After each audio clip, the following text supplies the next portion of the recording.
Under the heavy downpour, a man staggers and struggles to walk. He struggles to breathe with the sight of a lady like that of a mirage appearing before him. "Julia, please don't go!" The staggering man cries out, but he slips into a trash bin, and the sight is gone in a split second. Unfortunately, the girl is a mirage, cast up by his troubled mind, but all thoughts dash to the mud when his eyes fall on sinister shadows observing him, only about to make out their dark features from their glistening eyes.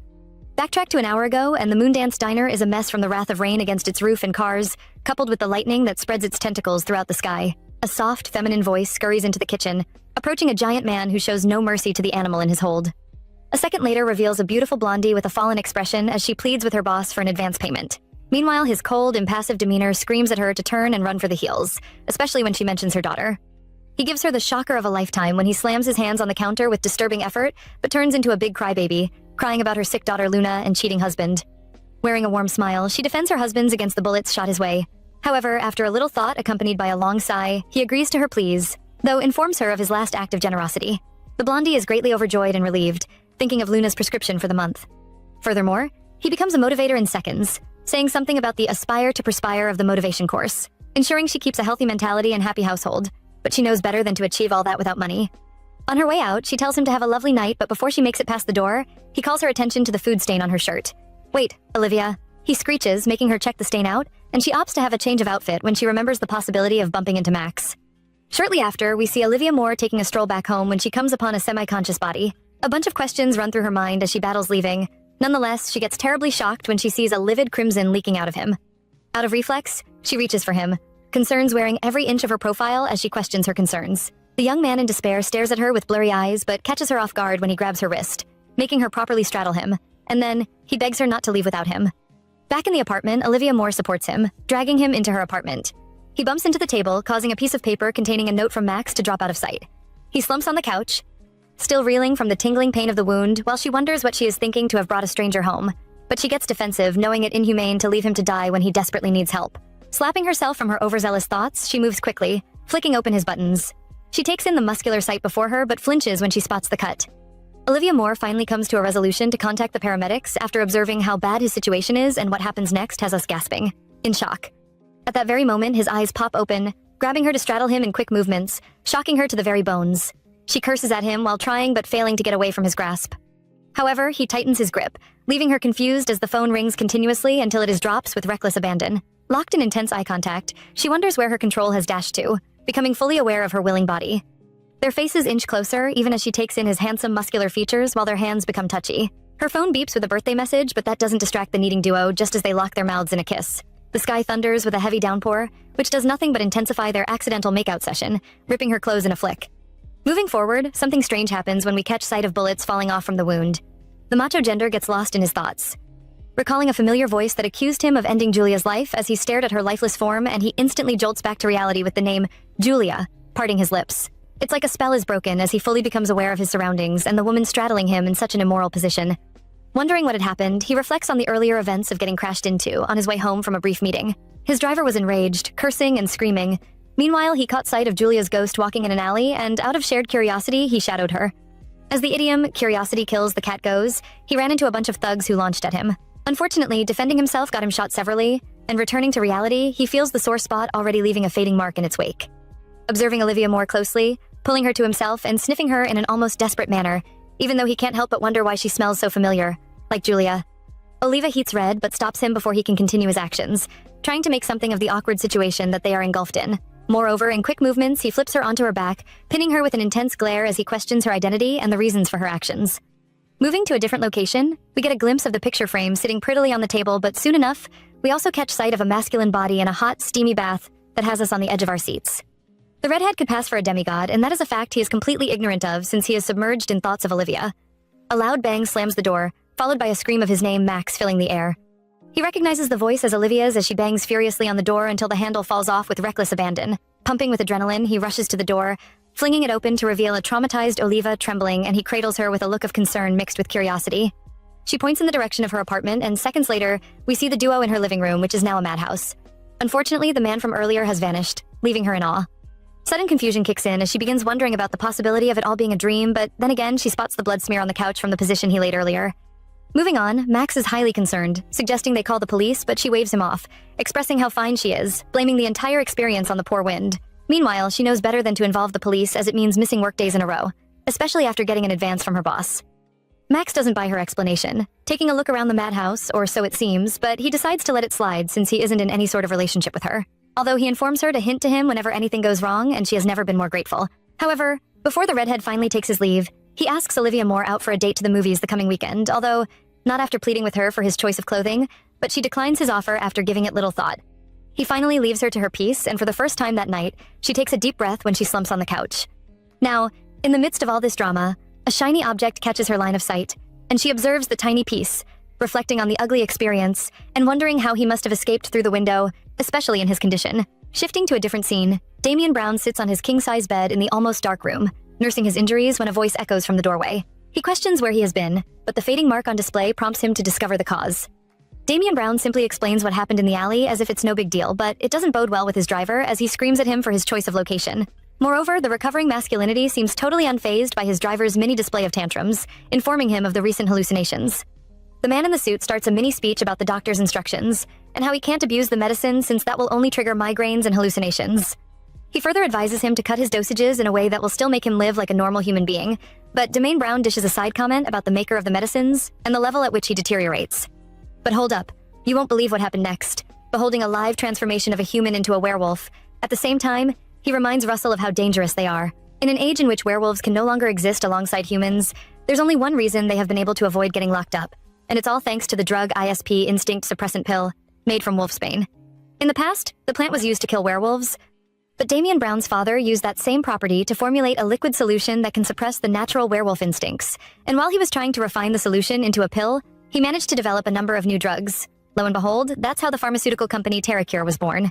Flashing back to the awkward encounter from earlier, he observes the changes in his body, making him feel like his old self from before he started taking medication while squeezing the piece of cloth in his hand. He hands Russell the piece, giving him instructions to find the owner, as she is the key to a new formulation of the ISP drug. The discovery makes him supercharged as he sets out in search of the said person, but not after talking about a certain him. The next scene reveals the club in its climax moment as people gyrate to the rhythm of the song booming the building down. Shortly after, we catch sight of a sinister figure that could pass for a shadow, walking down the doorway with a scary confidence level. He calmly walks to the booth of a blondie named Silas, having the time of his life with a glass of beer. After saying something that sounds like a one-time warning, he descends on Silas, cracking his cheekbones with his fist. The blondie merely spits out the red liquid in his mouth, while the sinister man reminds him of his forsaken plans to take the life of his father and dear brother. However, Silas questions Turner's violence, teasing him about going through the stress only to hit him and act as if he's the one with the revenge plan on the Brown family.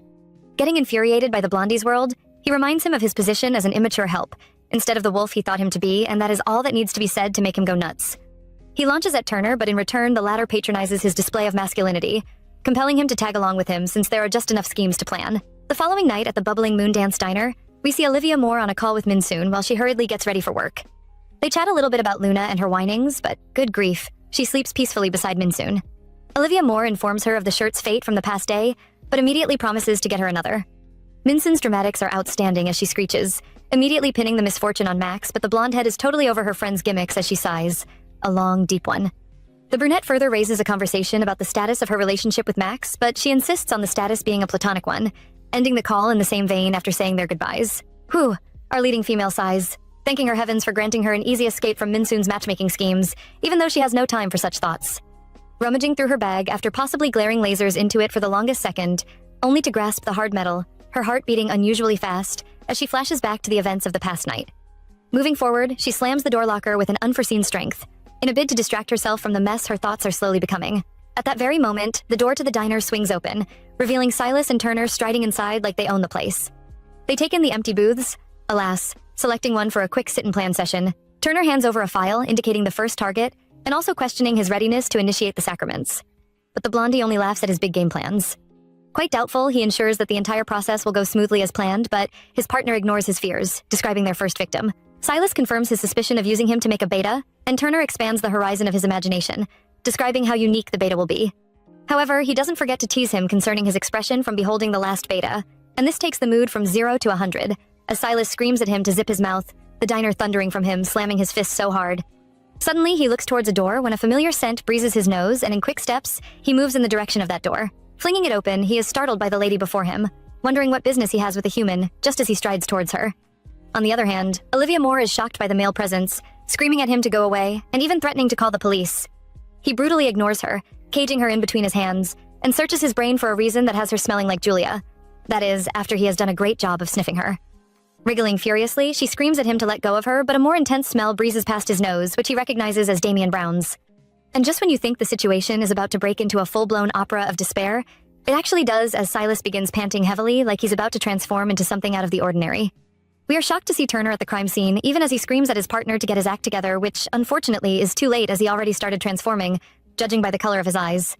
Quickly, he retrieves his gun, putting a bullet in his skull, and Olivia Moore watches in horror as his blood smears on her cheek and surrounding. Pondering the possibility of the blondie being feared dead, she jolts back, screaming at Turner to stay away, but he simply reaches her without much effort, wriggling the handkerchief on her face, and she gets lost in a trance.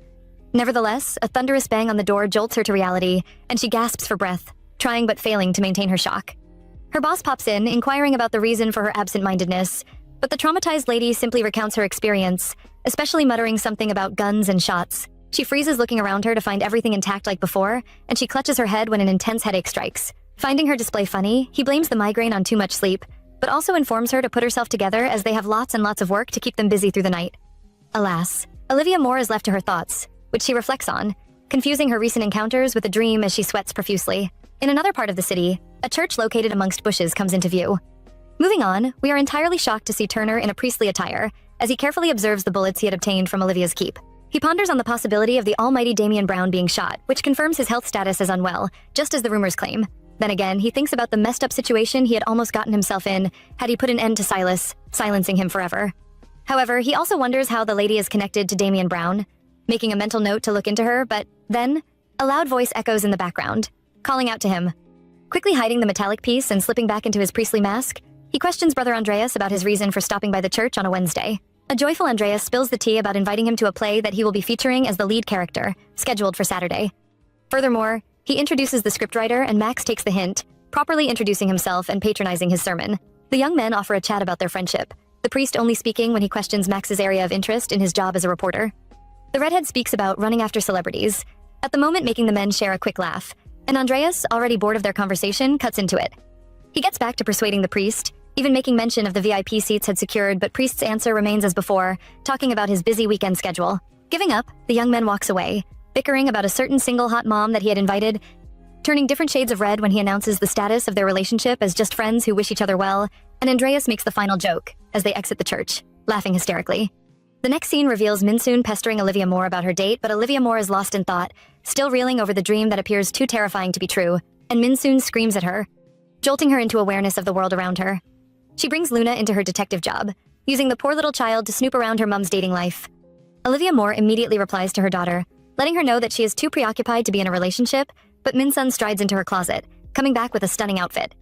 Since the blonde head knows better than to stay in and wallow in the misery of her encounters, she refuses the dress from her friend after claiming it's too much. The brunette informs her of needing the too much to take things to the next level. Additionally, Minsoon questions her true feelings towards Max, drawing her into an imaginative trap of getting intimate with him. Her heart beats loud and fast, already knowing that a relationship with him won't be bad. The following day, we see Max in the TerraCure's CEO's office, looking around in awe as he awaits the time for his interview. A quick note states that Damian Brown is a pharmaceutical magnate who appears suddenly and captures everyone's attention. Rumors swirl around him. Some say he is the illegitimate child of a CEO from a pharmaceutical company, while others whisper about a scandalous affair with a high-profile figure. Recently, tabloids even claim he battles a drug addiction and suffers from a rare disease. This personal struggle reportedly fuels TerraCure's relentless pursuit of developing treatments for uncommon medical conditions. Max is obviously having a migraine merely thinking about his editors whining to dig up every dirt on him, wondering why the focus is on his private life, rather than his company. Shortly after, we see Max conducting an interview with Damian Brown and his assistant, as he asks his next question. What's the focus of this year's conference? He questions, and the nerdy assistant goes to answer the question, although the interviewer stops him, requesting Damian Brown to provide an answer to the question, given his intrinsic knowledge about drugs. Dark golden eyes flash his way, as he bites out the question of the kind of drugs he is inquisitive about. Max is quite shocked at his response, as he thought him to be disoriented as the rumors claim. Damian Brown's the interview almost immediately, but Max is persistent in getting him to talk, thinking of a way to get his attention. In that instant, he questions the recent activity that might have piqued his interest, but the assistant does all he can to dissuade him from asking personal questions. Max further says something about his reader's interests that only irritates Damian further, as he screams at him to exit his office. The poor assistant does everything to push him out, which only makes Max a bit curious, even as he wonders if the rumors about his illness are true. Later that night, an SUV parks in front of a tall building as Russell steps out, although on a call with Damian Brown, who pleads with him to hurry while coughing into a handkerchief. Soon after, he pounds on a certain door with every strength he can get, and after some seconds, Munson peeks through the slightly ajar door. Ignoring the daggers, he glares at her. She questions his identity, but in swift movements, he flings the door open and pulls her to himself, then takes a long sniff of her smell. Minsun obviously doesn't find the display funny, as she screams at him to let go of her. Nevertheless, Russell is a bit confused, wondering why she smells the same but looks different. The brunette is clearly annoyed, inquiring about his reason for sniffing her, but he simply hints at John, who stands close by, to exit the building. She screams at their backs as they exit, cursing and wondering what has happened to mankind. The next scene reveals Max all suited up for his date as he knocks on Olivia's door, and instantly, Olivia Moore appears in the doorway, looking all dolled up and flushed as they compliment each other. She relates her worries concerning the dress, and he announces how gorgeously looking she is. Nevertheless, she rushes in to grab an umbrella due to the heavy rain brewing. Staring out the window, memories from a few nights back flood her memory, but suddenly, we see Julia running into the wild. Our curiosity heightens when we see a hand that happens to be Silas grabs her, pleading with her not to leave. In the nick of time, his hand shoots up from the spot Turner had buried him, the latter helping him to his feet as he welcome tees him back to earth. Continuing from before, a bar comes into view, and we find our match-made couples sitting at the bar for a couple of drinks and conversations. Max apologizes for the disappointment that follows the night, and Olivia Moore, being so very understanding, waves him off, showing concern about his friend instead. Max seems quite uneasy at his friend's absence, which started 30 minutes earlier when he was told of Andreas's absence. Getting really concerned, she questions the need to look for him, although he plays it cool, recounting when he dozed off in the subway on their first meet-up as pals. Olivia's interest is piqued, discovering the history they shared in New York when he served as a war correspondent and his friend a soldier.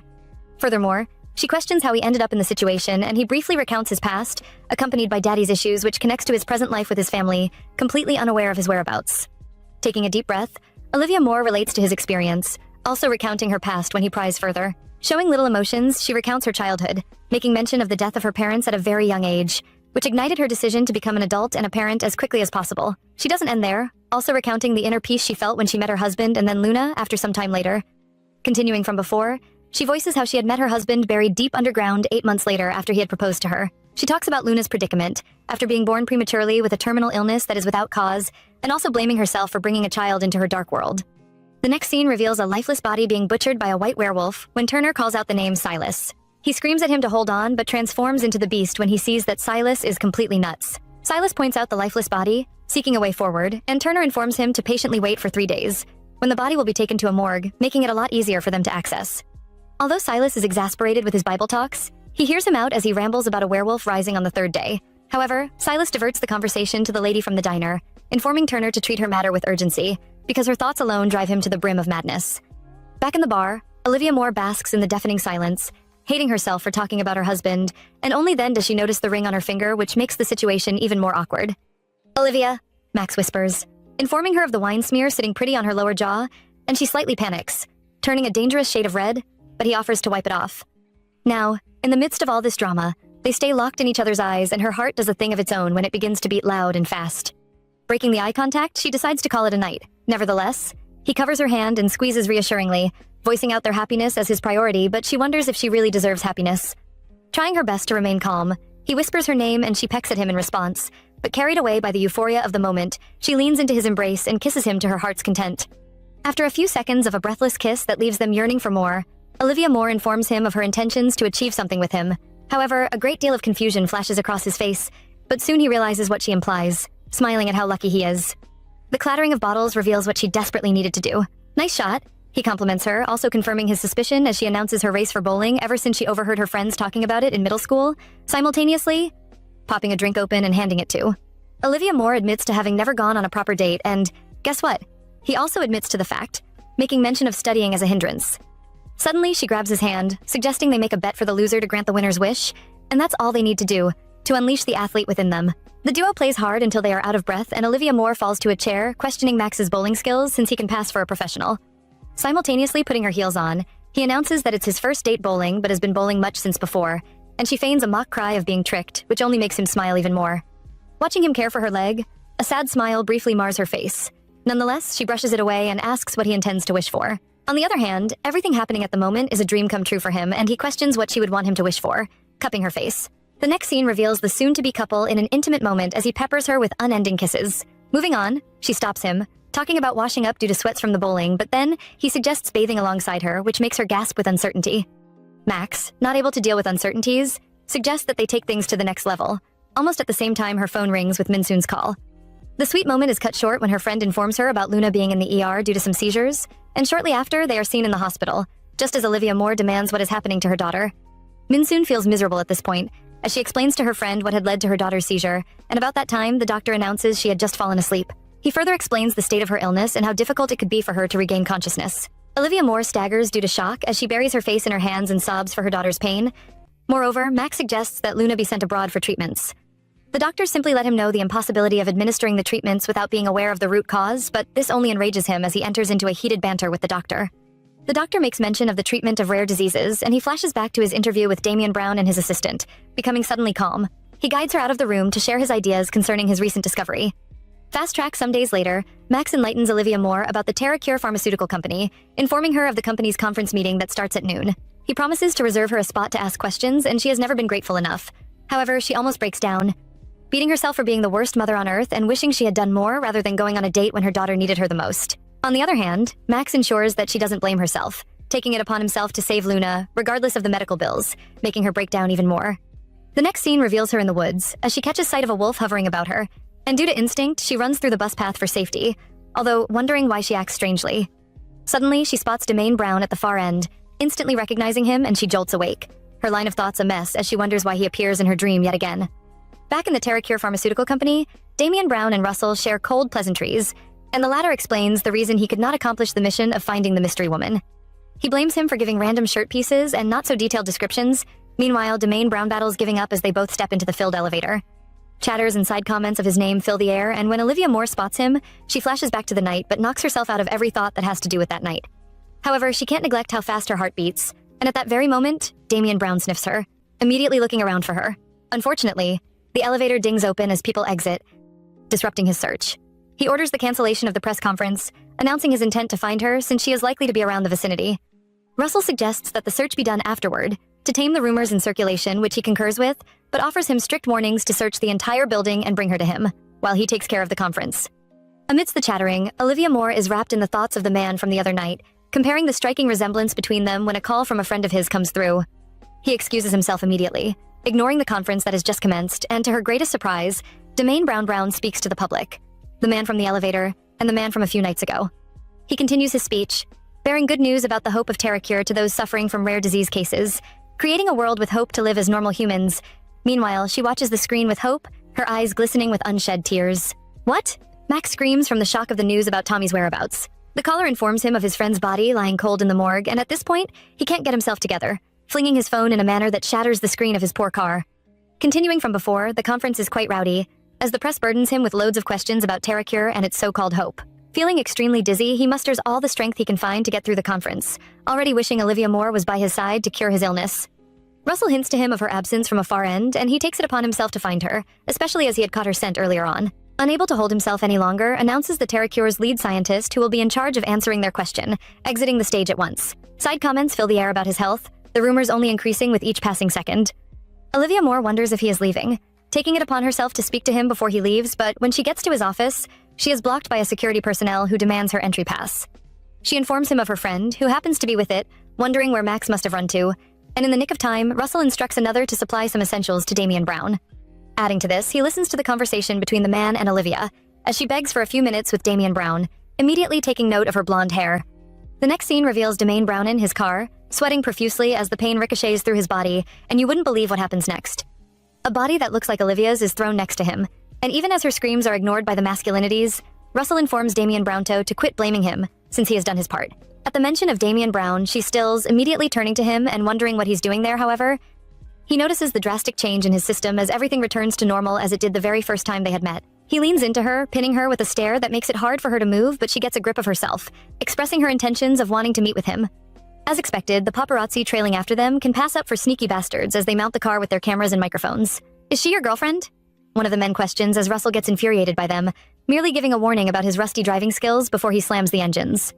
The scary paparazzi come fully prepared as they get into their cars, brewing for a chase. Meanwhile, Olivia Moore apologizes for the improper position and talks about the illness that threatens to end the life of her daughter. She begs him to include her in his company's clinical trials, but he becomes the bearer of bad news, informing her of the filled slot. Desperately, she begs him for a chance, and he finally agrees, although only if she will cover the cost of $30 million. Knowing fully well her financial state, she begs to do every other thing that he requires of her, but unfortunately, the information-thirst cameramen block his path, making Russell stop his escape schemes, and you wouldn't believe what happens next. He steps out of the car and gives her exactly 3 minutes to win him over. Continuing from before, we catch a glimpse of Damian Brown and Olivia, hiding behind a block while the cameramen look around, wondering where they have disappeared.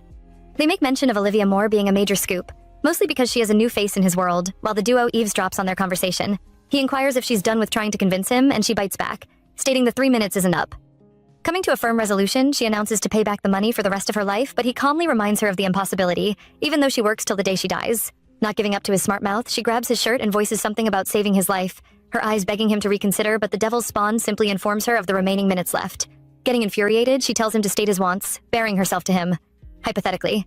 He is surprised by her guts, making a comment about her body that makes her flip in anger. Notwithstanding, he grabs her waist and whispers about the determination flaming in her eyes.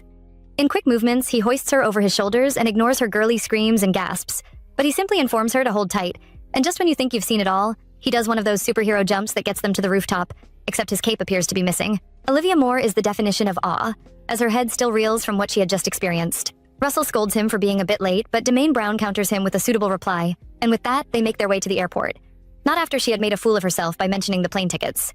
Finally, on the plane, she beats herself up for ever mentioning the plane tickets, but he disrupts her thoughts, confirming her identity and her willingness to do anything for her daughter. She concurs, but sets a limit to what she can do, which makes him offer her a deal about seeing him.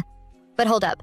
Before her mind can wander to the nasty part of her brain, he includes not romantically, but also buttressing his intentions of seeing her quite often on a regular basis. She calls bullshit on his suggestion, and he reminds her of her fraudulent promises to sell her soul and body. Nevertheless, she bites back at him, accusing him of trying to trick her into seeing him.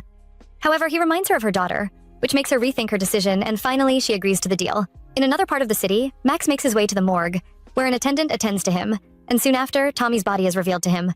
He informs him about his time of death, which tallies with the very day he went missing, sometimes on Saturday evening, also regretting his effortless action in not searching for his friend. Moving on, he questions the wound on his neck, and the attendant informs him of the damage a much more dangerous animal has caused him, inquiring about the possibility of Tommy keeping a dangerous pet. Max simply waves him off, informing him of Tommy's lazy habit of taking care of anything, including himself. A tear falls from his eyes, placing his palms upon Tommy's, and you wouldn't believe what happens next. Max is welcomed into a new level of horror when the dead body grabs his hand, causing him to jolt back in fear.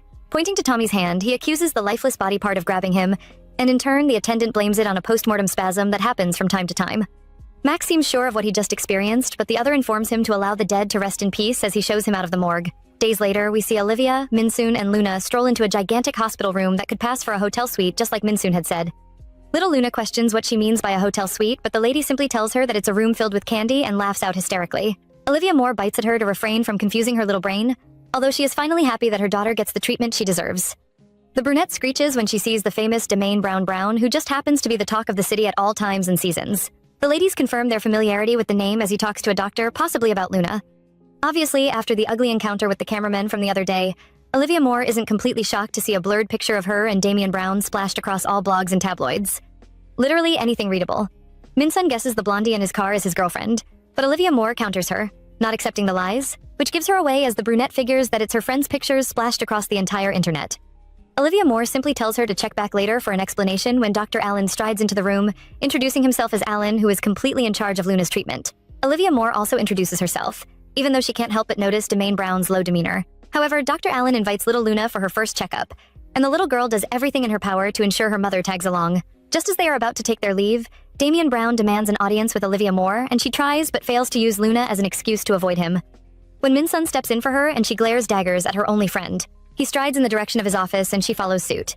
Meanwhile, Minsoon watches them leave, getting suspicious at their sudden bond, also catching sight of Russell, trying to remember where she had seen the face. Following behind him, Olivia Moore inquires where he plans on taking her, but Damian Brown is lost in thoughts, wondering why his migraine persists even in her presence. Just in time, Max strides into the hall, thinking of how surreal Luna's situation is, especially as his suggestion has gotten them far to an extent. Olivia's voice echoes in the hallway, and he makes an abrupt stop, stepping in the direction of her voice, but you wouldn't believe what happens next. Shock and betrayal flash in his eyes as he beholds the lady of his dreams locking her mouth with the freaking CEO of TerraCure, or so we think. Prior to the kissing scene of Make Believe, Damian Brown questions the possibility of some changes occurring in her body in the past few days, knowing deep down that it's the only reasonable explanation as to why he keeps having incessant migraines. Suddenly, he slumps on her, and she panics, questioning if he's all right, but he keeps repeating the question from earlier, even as his body vibrates like a guitar string in motion. Her answers aren't helpful to him, and as a result, he releases her to go to her daughter, but out of concern, she opts to call a doctor. He orders her to leave his presence, and she stomps out angrily, screaming at him to suit himself, and he drops to the floor when his legs are unable to carry his body any longer. Moving forward, he battles calling Russell, but even that proves futile as his hand drops to the floor. On the other hand, Olivia Moore still reels in anger, after he had the guts to get angry at her for being generous. Pondering the real reason he wanted to see her, she hopes he gets well even though he can be a real jerk sometimes. Fortunately, she bumps into a nurse, laying a complaint about a person feeling unwell, and quickly points her in Domain Brown's direction. With a clear conscience, she continues her journey to Luna's treatment session but stops abruptly when she spots Max waiting in the hallway. "When did you get here?" she questions, but he ignores her, questioning her whereabouts in the past few minutes. However, she gives him a vague response about doing something, also offering him a cup of coffee. They settle down to discuss the recent happenings with Luna and TerraCure trial sessions. Max inquires how she got through to Damian Brown, but she shares in the surprise, voicing how lucky she is for such an opportunity to cross her way. He voices out his thoughts, clearly doubtful of the opportunity, and she questions what he means, not appreciating his tone and line of discussion. Moreover, he apologizes, admitting to rambling when exhausted. Switching the line of discussion, she questions his whereabouts on the day of the conference, and he breaks the news about Tommy's death, rendering her shocked to her bones. He admits to being devastated, further stating that he was mauled by a wild animal, and she wonders how something like that would take place in the heart of the city. He bears the same concern, but what really baffles him more is what he beheld earlier with Olivia Moore and Damian Brown, although knowing better than to bring up the conversation. The following scene reveals Turner standing beside a body, just as Silas strides into the room with a new level of arrogance. He questions Silas's reason for coming in late, hoping his excuse won't be related to the lady from the diner, but as expected, Silas confesses to dropping by the diner every single day. Unfortunately, he hasn't seen her ever since the incident, wondering if she had quit her job because of him. But then again, Turner refocuses his mind on the important matters, revealing Tommy's cold body. He screams at Turner's failed attempt yet again, and suddenly, something unusual happens. Silas feels a surge of power within him as the lying body turns into a werewolf. And well, Turner celebrates their success and his first beta in his lifetime. Adding to this, Silas beta charges at Turner, but before he uses him for dinner, Silas transforms into his beast form, stopping his beta's attempt. Turner shows concern for his beta, but Silas cares less as he revels in the surge of power. Turner makes a side comment about the wolf recognizing his master, questioning how it feels to be an alpha, and informing of the significant boost in strength that only happens when he makes more betas. Silas puts an end to his blabbing, expressing his distrust, although he looks forward to where it leads. "It's a monster!" Yet another person screams, and Silas only revels in the great timing as he feasts on his dinner, paying deaf ears to his pleas. Damian Brown has already gotten home. He's resting on his couch in the living room, and there is Russell walking in.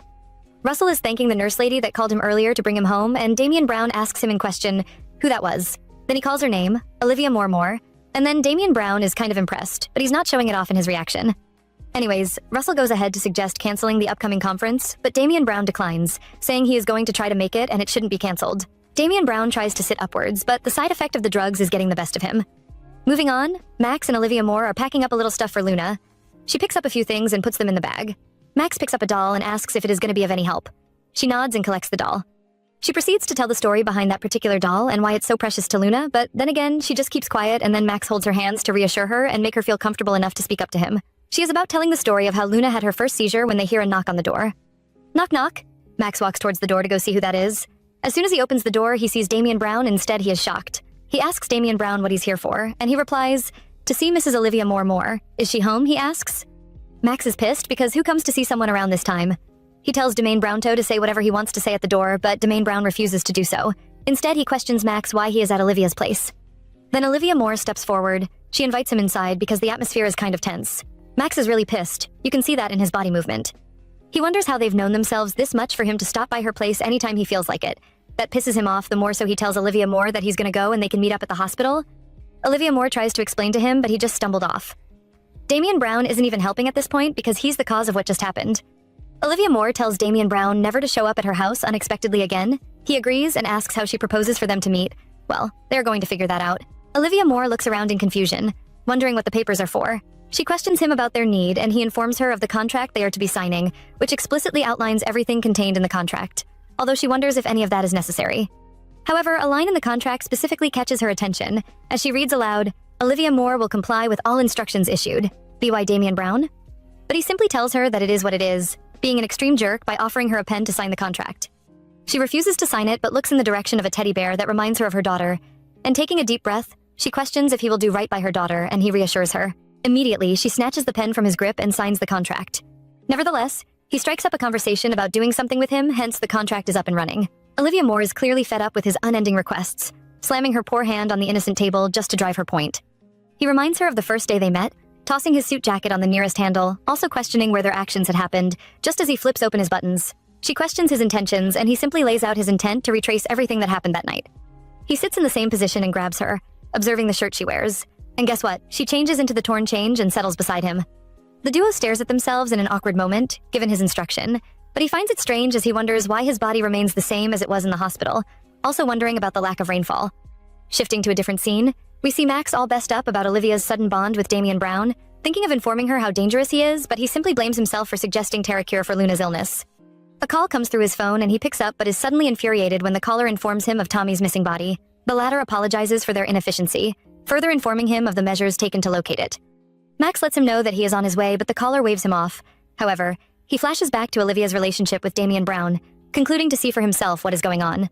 Back at her apartment, Olivia Moore shivers when Damian Brown pulls out a gun, handing it to her to shoot him, even though she refuses. She expresses her disappointment in him, returning the weapon to the tabletop, but Damian Brown wishes she would act accordingly, since it's the only way to ascertain her powers.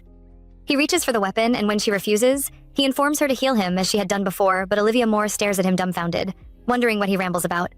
We are shocked when he aims and Olivia Moore goes to stop him, and fortunately, she stops, as they drop to the couch, just as it had happened a few nights back. "Are you insane?" she screams at him, inquiring what he's playing at, but he tells her how unnecessary her heroic display is. She pays deaf ears to his joke, pointing at the fact that he could have hurt himself. He offers a response about being not so fragile, further inquiring why she cares so much when she could easily blackmail him. He forms a headline that could make waves on the internet, joking at how sensational the headline is that will sit pretty on her friend's newspaper, dragging Max into the pool of what-ifs. She questions what he takes her for, revealing a piece of herself that might seem hard to believe. She expresses her inability to sit and watch a suffering human, confessing it to be part of the things raising Luna has taught her. Assuming a sitting position, she exposes the reason her daughter had made it this far in the very first place, pointing out the kindness of others. And because of this, she practices the habit of giving back, though it's quite difficult. Furthermore, she expresses the irrelevance of his title, stating the fact that she helped him simply because he was hurt, even though she blames him for regretting her actions, unable to hold back her tears at this point. Confusion etches his features, but before he plays the dumb card, she blames him for disrespecting her, questioning if the inclusion of her daughter in the trials had offended him. However, she doesn't drop the subject, suggesting that it has to do with the woman named Julia, shocking him this time around. She voices how she had taken note of the name the first day they had met, inquiring who she is and her business with Julia, but the series of questions doesn't end there, as she questions a lot of whys. Suddenly, Julia's ghost stares at him and her, his golden eyes shining through the dark, as he locks eyes with her. Julia looks down at a sobbing Olivia, even as tears stream down her cheeks. Nevertheless, one thing's for sure, which is the striking resemblance between Julia and Olivia. In fact, they could pass for the perfect picture of a mother and daughter. Meanwhile, Damian Brown is completely stunned at everything happening all at once, dropping her to the couch and expressing the need to end things for the night, as he stands to get dressed. She questions what he means, but his vagueness is outstanding, simply stating everything they had agreed to, ignoring her entirety, even though she calls after him. Confused, she wonders what has happened at the last minute, but in the grand scheme of bad timing, her phone just happens to ring at the very minute. Hoping it's Damian Brown, she scrambles to connect with the caller. However, her boss from the Moon Dance Diner greets her as they settle into a healthy, comfortable discussion. The good boss asks about her daughter's health, and she lets him know just how good she is. Continuing the discussion, Olivia Moore apologizes for quitting her job so unexpectedly, but he waves her off, ensuring she takes good care of herself and her daughter, which makes her eyes glisten with unshed tears. Finally exiting the building, Russell seeks answers to his questions, but Damian Brown unfortunately doesn't satisfy his hunger, also breaking the news of finding an alternative solution. Russell's expression is the definition of confusion when he reminds his boss about the stakeholders meeting, scheduled for the following, but Damian simply announces his decision to avoid using humans for experiments. The suited blonde head questions the possibility of him being concerned about her, and he flinches, the question lingering in his mind. The next scene reveals Silas going through blogs simultaneously, guzzling down his drink, and suddenly, he comes across a recent blog making waves on the internet. One that contains a picture of Olivia Moore and Damian Brown. He wonders who the blonde lady is, hoping it isn't the same one from the diner since she is also a blondie. Moreover, he wonders why the thoughts drive him to the brim of madness, also making a mental note to stop by the diner the following day. The following morning, Olivia Moore heads to the Terracure's reception, asking to see Damian Brown, but the receptionist informs her of the impossibility, especially as she doesn't have an appointment scheduled. The latter also informs her that he is out of the office but wouldn't tell his location, although she suggests taking a message. Cupping her head, Olivia Moore wonders what to do, knowing the very fact that he won't want to lay his eyes on her, judging by their encounter from the past day. She thinks about her dearest Luna, making a decision to change his mind if she has any plans of saving her daughter at all, and with that, she voices her intent of waiting till he returns from his journey. In another part of the city, we see our male lead in a cemetery, probably about to pay his respects but to a loved one. "Hi, Julia," he mutters. He voices being in some kind of problem lately, like detecting her scent on a woman he had never met before, adding that being near eases his migraine also. He even started confusing Olivia with Julia. His thoughts fizzle back to the past when she had accepted him for his true nature, which was also the reason he had fallen for her. This led him to an obsession with creating drugs to suppress his werewolf instincts so that she wouldn't be in harm's way. Damien wanted Julia forever. Sadly, after her passing, he continued with his research, believing that was the only way to keep her memory alive. Amidst his inner battle, we are shocked at his plans to use Olivia to perfect his pill, but wonder why he finds himself hesitating. Moving on, Russell comes from behind, informing him Olivia is outside his office, waiting for him. Also, he remarks her unwillingness to give up, rendering Damien a minute speechless. Breaking the silence, he orders Russell to find out the location of the diner her friend works at, and the latter seizes the opportunity to question if the ISP experiment is back on. However, our male lead reveals it's still on hold, and this prompts his assistant to question his reason for going to the diner. He simply declares he owes Olivia a debt. Moments later, the bustling diner comes into view. At a corner, we see the trio in a conversation, even as Min-soon reconsiders his offer to make her Luna's babysitter. On the other hand, Russell's thought is a mess, wondering why the experiment can't go on since receives treatments. Moreover, this is a dream come true for Min-soon, as she gladly declares to be paid 3 times her current salary. Damien mutters something about paying her tenfolds, and this sends her to the brink of insanity as she screams the name of her creator. However, Damien tells her not to spill their little secret to Olivia, and this makes her a tad curious, but eases off when he states his plans to tell her himself. In the midst of the chatter, guess what? Silas sees Damien and wonders what business he has with the diner. His thoughts reveal his intentions of stopping by the diner for Olivia's sake, but somewhat appreciates the coincidence. Suddenly, chills run down Damien's spine and he glances toward the window. At that moment, the window shatters, and immediately, he protects Min-soon from the wrath of the glasses. Familiarizing with the smells of the intruder, Silas reveals himself, inquiring what he is doing in the diner. Nevertheless, Damien warns him to stop due to the watcher around, but the intruder lunges at him, simultaneously screaming he shouldn't tell him what to do. At that moment, he shoves Min-sun against Russell, determined to face and probably beat Silas to nothing. The tension intensifies, and Damien warns Silas to back off, rubbing it in his face that he isn't a match for him and nothing can change that. However, Silas is determined to prove to Damien just how much has changed.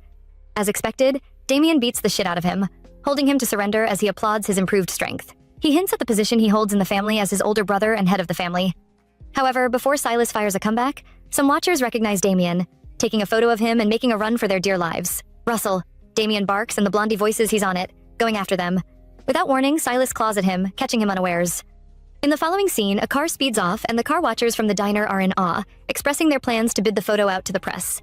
Suddenly, their car screeches to a stop and the passenger Prince backs at the driver to drive responsibly, and the latter points at the wolf staring right at them. No, scratch that, the wolf coming right at them. Back at the diner, Damien clutches his injured arm, just as Silas tries to regain lost breath. His pendant falls to the ground, and he recalls what Turner told him concerning keeping his cool, already loathing himself for losing his cool.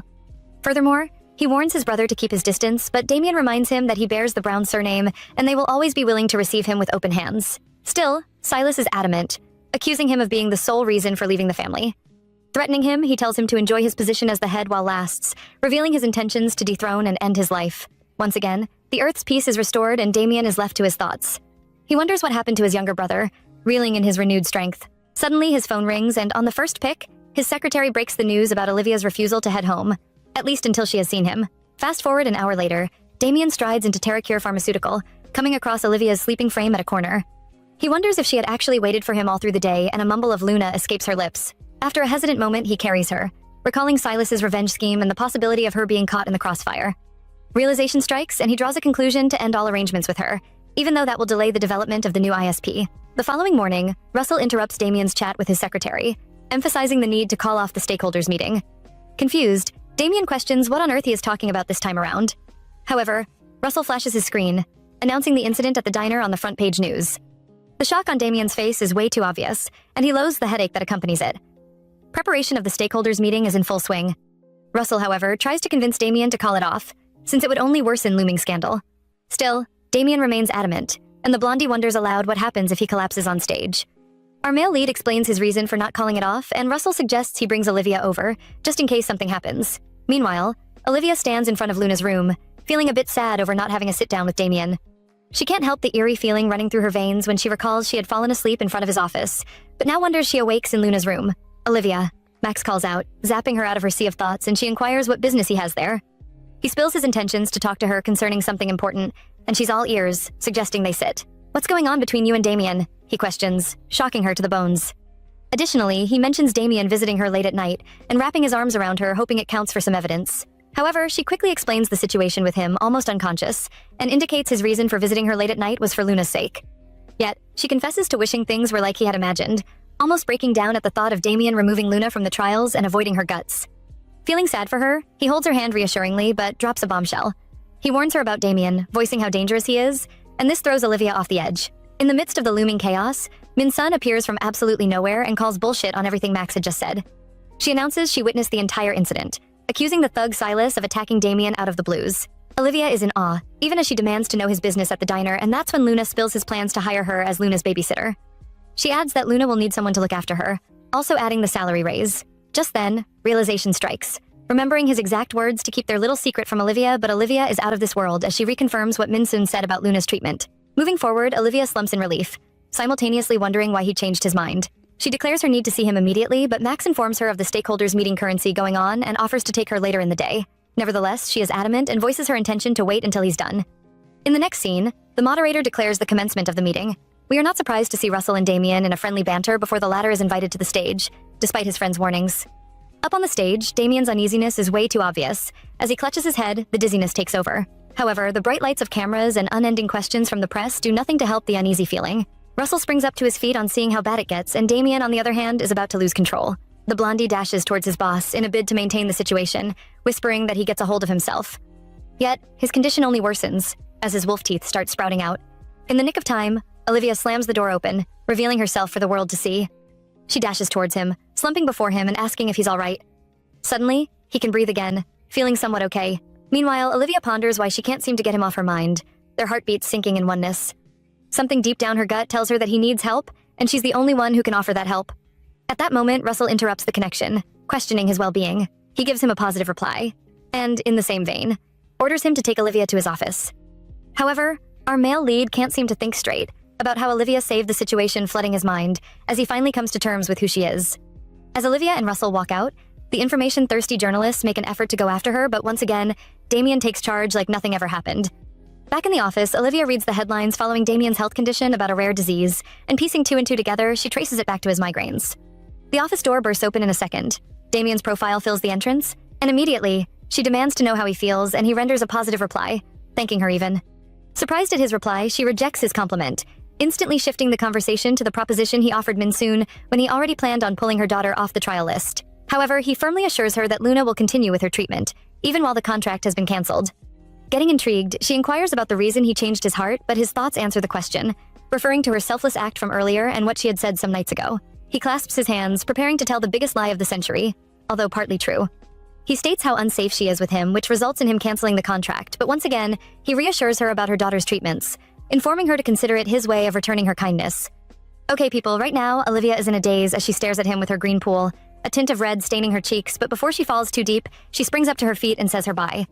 Meanwhile, Damien dissuades her, mentioning the thirsty reporters, but she cuts him off with an urgent need to prepare dinner for her daughter, and with that, she exits the office, ignoring his calls. Shortly after, our leading blondie settles in a corner, silently loathing herself for burning bright red when she repeats her words from nights ago. However, she reels in the thought of his concerns about her when two reporters come into sight, expressing their pain about how slippery the mystery blonde is. They get into a little squabble about her hair color, but he uses Olivia, whose cover has been blown, to describe the mystery blonde. The mystery, already having enough drama for the day, strolls in the opposite direction, and that's when they realize who she is. Shifting to a new scene, we see Max at it with his boss, who insists on him writing something relating to Damien's secret flame, rather than his illness that people don't care about. Max believes that they stick to highlights that will directly affect the stock market, but the bald man mentions something about people loving the hell out of entertainment rather than boring business talks. He suggests that they dig into Olivia's life, but he refuses, stating the fact that the article is being printed out as they speak. Mr. Baldness threatens to fire, but he is already drowned in his thoughts, reflecting on how close they were, also hating his guts for not having the willpower to interrupt them. Nevertheless, Mr. Baldness says something about an outlet publishing a follow-up article about the entire fiasco, and this zaps him out of his thoughts when he scans through the article that exposes Olivia being a family member to one of Taracure's patients. He also wonders how the information got leaked. As the reporters camp outside the building looking for any source of information, Olivia puts Luna to bed, and a sudden vibration of her phone catches her off guard. Max's voice fills the entire room as he fills her in on the reporter's obsession with her, which might affect Luna's treatment process. He further instructs her not to leave the hospital for the moment, also letting her know that he is willing to assist in any way that he, but she, rejects his offer. The redhead pleads with her to let him assist her, and finally, she agrees. Ending the call at once, Max breathes a sigh of relief, although already scared of losing her if he doesn't do so much for her. The following day, Russell makes his way to the Terracure building, engaging with Damien, who glares daggers at the reporters camping outside the building. Russell praises him for his wise decision to address the public about his illness, judging by the fact that his alleged drug use is gradually losing relevance. Damien makes a snarky comment, just as Russell raises his spirit to conquer and rule, or whatever. These so-called pests, disguised in the form of reporters, flood and bombard him with questions, although they know better than to block his path. Meanwhile, Damien takes the walk of pride and indifference as he strolls into the building. However, a question about Olivia's relative being one of Terracure's patients gets his attention, even though his expression remains indifferent. He wonders how they had gotten hold of the information, mentally picturing Max as one of the suspects who might have leaked the information. Inside the building, Russell can't help but question how the reporters know jack shit about Olivia. Nevertheless, Damien announces the possibility of having a rat as a worker, deciding to move Olivia and Luna to his penthouse. Speaking of the devil in Damien's books, we see Max and Olivia discussing when the raging CEO slams the door wide open, sending dangerous glares to the redhead. Quite surprised, Olivia questions his business with the side of the building, but he ignores her, instructing her to stand behind him. Nonetheless, we trust Max to never get intimidated by the power-drunken Damien Brown, as he questions what his intentions are. Unfazed, Damien questions his knowledge of the scandalous articles his newspaper publishes, flashing samples from his phone. The redhead browses through them, knowing fully well that it's the doing of his editor. Pressing further, he accuses him of leaking information about Olivia, also questioning how much he was offered. At this point, Max feels so disrespected that Olivia defends him, mentioning the fact she had gotten into an elevator with some reporters. However, Damien pays deaf ears to her explanations, instructing Russell to make the area inaccessible to unauthorized personnel, which is anyone not directly involved with Luna's treatment. Max is a furious mess as he screams at Damien, making mention of everything that she will need, but like always, he cuts him off, opting to arrange someone for the domestics.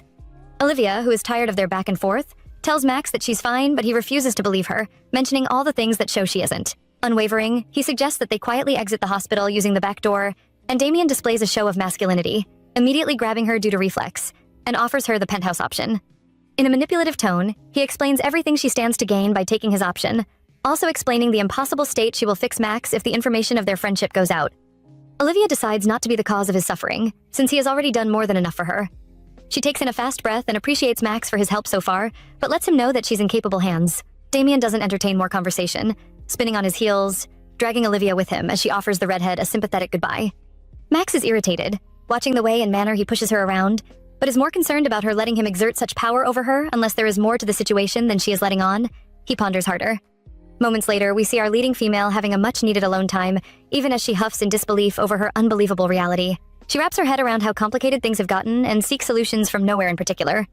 As if her life isn't unfair enough, the TV roars to life about her relationship with Damien and a patient under his care, and all she does is stare in shock, wondering if she is the topic of discussion.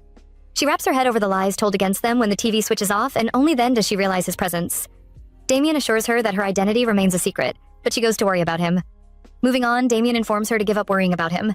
Yet, she expresses her feelings over the accusations laid against me, mostly as she is the one who pleaded for his help with her daughter. Glaring at her, he questions the need to act foolish for his sake, but gosh, Olivia is so stubborn, countering him and picking up her phone to call Max, muttering words about making an anonymous clarification. Sniffing at her determination, he snatches the phone from her and cajoles her into looking out for herself, since he will be fine. Additionally, he reminds her of their agreement to keep her reporter friend at arm's length, and she goes to say something, even though she can't make any words. He beckons on her to forget about her reality and prepare for her guest. Confusion graces her pretty profile, but at just the right time, the sound of a child's voice fills the atmosphere, catching her attention. "Mommy!" little Luna screams as Russell guides her in, and at this point, she forgets her reality and dashes to her daughter, embracing the whole of her. She questions how she had gotten to the location, and Luna relays the doctor's words about spending the day with her. Olivia is filled with appreciation when she holds Damien's gaze. The next scene reveals the mother and daughter having a good time as they have their baths. Luna shows her mom the woolly hat made of foams, and Olivia praises her creativity. She also engages her in a discussion concerning the best part of her day. The youngling describes the steak experience, commenting on how different it was. Meanwhile, Olivia drools about it on the inside but maintains her cool on the outside. Luna also talks about her fun experience in the car, which Olivia is happy to hear about, of course, but her expression dims at the knowledge of her daughter feeling stuck behind the hospital walls. Internally, she expresses how glad she felt when Luna was initially admitted. But now, her heart feels heavy because she isn't getting any better. Still in her thoughts, she remembers loathing Damien for trying to cancel the contract with her but recalls his actions from earlier. Tired of her rumbling thoughts and emotions, she drops her head to her knees, completely oblivious to the child in need of her mother's attention. She decides to reserve a little faith in him since he is trying to be considerate of her, or so she thinks. Knock knock. She hits the slightly open door and calls out to him, informing him about a sleeping Luna who should be heading back to the hospital. Walking into the room, she catches a glimpse of the medical devices on the experiment table. Nevertheless, a voice from behind catches her off guard, inquiring what business she has in his room, and she goes to reply to him but freezes when she sees him, her eyes running the length of his body. She spins her head immediately, burning bright red. She extends her gratitude for hosting them, and he gladly receives it. Surprisingly, he apologizes for being a major jackass towards her, specifically mentioning the part where he wanted her to injure him. Engaging in further discussions, he confesses to acting desperate for a cause, using her and Luna as an example, which made him put her to bed when she had fallen asleep in his office, completely unable to face her. Shocked, she confirms all he just said, hoping they are all lies, but unfortunately, he renders an apology, hoping she isn't upset. Moving forward, she settles beside him, after denying ever being upset, and she starts her speech about being the one chasing him and being helpless if he rejects her. He counters her immediately, reminding her of the contract he signed just to keep seeing her. His words strike a nerve, and she clenches her hand to hide the emotion. Wasting no time, she seizes the opportunity to inquire about his reason for wanting to see her, and he spills the tea about feeling at ease around her, also inquiring about her familiarity with such emotions. But then, Olivia on the other end feels quite the opposite, since her heartbeat only rises to a dangerous level when he is around her. Unable to handle the emotions coursing through her, she clears her throat and confesses to feeling such on their first encounter, since she does not just kiss any man on the first encounter. Surprisingly, he shares the same belief, even though she seems to be in doubt. Nonetheless, he questions the reason he would lie about such. The radio silence is deafening when she doesn't reply, which makes them burst into a laughing fit. Damien is swooped in just by staring at her, even though he knows better than to get more entangled with her, but his body does the exact opposite, as he inches closer to her, brushing some strands of blonde behind her ear. Continuing from before, their heartbeats become relatively loud even to their hearing as Damien inches closer to her mouth. Something strikes him, instantly making him withdraw his advances and apologize to her, and hurt flashes across her profile even as she stares at him speechless. "I honestly can't figure you out," she exclaims, giving a speech about the contract fiasco and the fact he pushes her away but reaches out to her at the same time. Remembering the penthouse offer from earlier, too tired to handle his insolence, she inquires his reason for lurking around and, probably for the millionth time now, he apologizes for his behavior. He admits to being a complete mess in her presence, though voicing his intent on putting a stop to his insolence. Feeling sorry, she becomes the voice of reason, talking about honesty and all that. She expresses her feelings about how lonely he is, probably due to the fact he doesn't have anybody to confide in, which better explains his reason for being so reserved and aloof. She goes on and on regarding how good she thinks he is, finally offering herself as his therapist since he already feels at ease around her. She starts to apologize for her incessant rumblings, hence she hasn't been what she preaches, especially since meeting him. But guess what? He allays her fears as he begins his epistle about her personality, highlighting instances where she displayed true selflessness even when the situation became extremely challenging. Internally, he expresses fear of being separated from her. Meanwhile, Olivia gets flushed after all he said about her, and his heart begins beating. So loud this time around. Staring at her with shocking intensity, he mutters her name, simultaneously inching close to her face, too close for comfort. He says something about embracing their messed up selves and engulfs her lips, unable to hold himself any longer. Continuing from before, butterflies flutter in our bellies as we catch sight of our favorite characters in their moment. Damien peppers her with kisses, removing his shirt at the same time, and that is enough cue as they go all intimate with each other. Meanwhile, in another part of the city, a sinister empty building comes into view, and we are shocked to see a wolf feasting on flesh we'd rather stay oblivious to. Silas, on the other hand, is enraged by the disappearance of every article containing news about Olivia. He is certain Damien took her away from the diner, just like he did with Julia, and vows to unalive him and every other Brown family existence as a deafening howl fills the night. Max is the definition of restlessness, tapping endlessly on his computer, trying to piece together the news of disappearing bodies, insignificant lives vanishing all over the city. A strange feeling engulfs his chest as he wonders why Olivia hasn't reached out to him, swearing to find out if her involvement with Damien will put her in harm's way. Now, in the midst of all this drama unfolding across the city, Damien and Olivia continue to enjoy a fulfilling time. "Mr. Brown?" she calls out, but he corrects her, asking her to call him by his first name, which she does, as soft pants and pleasure-filled sounds echo through the room. Later that night, she feels a tongue lounging on her flesh, and she wakes up to behold a wolf glaring at her. But before she can scream, she jolts awake. "Phew, WW," she exhales, still processing the odd choice of dream. She steals a quick glance at Damien's sculpted back, still reeling from how real it all felt. Snapping back to reality, she rakes a hand through her hair and wonders how she ended up in Damien's bed, of all places. As he turns slightly in his sleep, she flinches and pretends to still be asleep. Damien finally sits up after a long stretch, his gaze drifting to her bare back. Quietly, he pulls the covers over her. But of course, her alarm chooses that moment to go off. Pretending to wake just then, Olivia locks eyes with him, her green gaze crashing into his golden one. Awkward tension floods the room as they scoot apart, creating a noticeable gap between them. He casually asks about her night, but Olivia is too wrapped in thoughts of last night to respond properly, her face turning an even deeper shade of red. Realizing how far they've gone, she quickly brings up how poorly timed their relationship is, citing the need to check on Luna. Before she leaves the room, though, she asks for some comfy clothes. The next scene opens with the trio enjoying a delicious breakfast. Luna announces she's finished eating, but Olivia is mentally miles away, wondering why Damien seems so unaffected by everything that happened. She blames it on her own tendency to overthink, but continues to overthink it anyway. Luna suddenly calls for her attention, cradling her mother's face and asking if she's okay. Olivia smiles warmly, engaging her daughter in conversation. Of course, Luna doesn't disappoint, accusing her mom of overfeeding her. Olivia apologizes on behalf of world peace and excuses herself to fetch Luna's medications. That reminder triggers Damien's own thoughts about his medication. Oddly, he feels lighter than usual.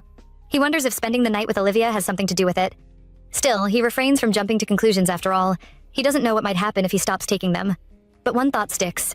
He may never want to let Olivia out of his sight again. His train of thought is cut off by Luna's voice. She asks him about his health, comparing it to her own illness, and he confirms it. He opens up about his sad childhood, and she immediately relates. With a somber face, she mentions her wish to visit an amusement park. A spark lights up in his eyes, and he promises her anything she wants. Olivia returns to find them whispering. She notes the brightness in Luna's eyes as the girl nods and seals their secret with a pinky promise. Suspicious. Olivia asks what they're whispering about. Luna dramatically declares it's a timed secret. Just then, the sharp click of high heels cuts through the moment. A chic brunette struts up to the door and rings the bell. Olivia watches as Damien walks over to greet her, and they converse at a distance. From where she stands, Olivia is drowning in another overthinking spiral. The woman looks fancy, stylish, confident, and they seem close, judging by their body language.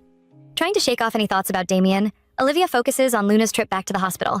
But Luna refuses to move, deeply invested in the book she's reading. Moments later, Damien calls Olivia over and explains that the woman Sarah was invited for a reason. Confused, Olivia states her intention to return to the hospital, but Damien urges her to stay, aware that the reporters are still on the lookout for her. Olivia refuses Sarah's help, insisting she can take care of herself. But Damien pushes back, and Sarah takes the hint, inviting Olivia into the dressing room to get her measurements. Clearly irritated, Olivia storms past Damien, who casually tells her to see him when he returns. She doesn't even dignify him with a response. Back in the dressing room, Sarah pries into her relationship with Damien, seeking to know if they are romantically involved, but she simply states that they are acquaintances, even though Sarah doesn't buy it.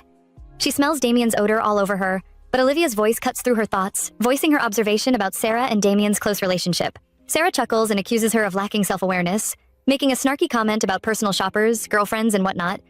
Furthermore, she apologizes for the late introduction, formally introducing herself as Damien's cousin, and this shocks her since she clearly misunderstood their relationship. The conversation persists, with Sarah questioning her naivety about the brewing relationship, and Olivia replying with a hint of defense since he hasn't asked her on a date. Inasmuch as Sarah loves her cousin, she swears he is naive even though he masks it by playing cool. Tapping her phone, she announces her successfully sent measurement and hurries her to go prepare. Shifting to a different location, the trio are seated in the showroom of a luxurious brand, gawking at the models doing their thing.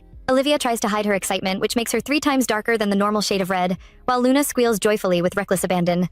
Sarah enjoys the look on their faces, but proceeds to the next course of action, which is inquiring about her favorite brand.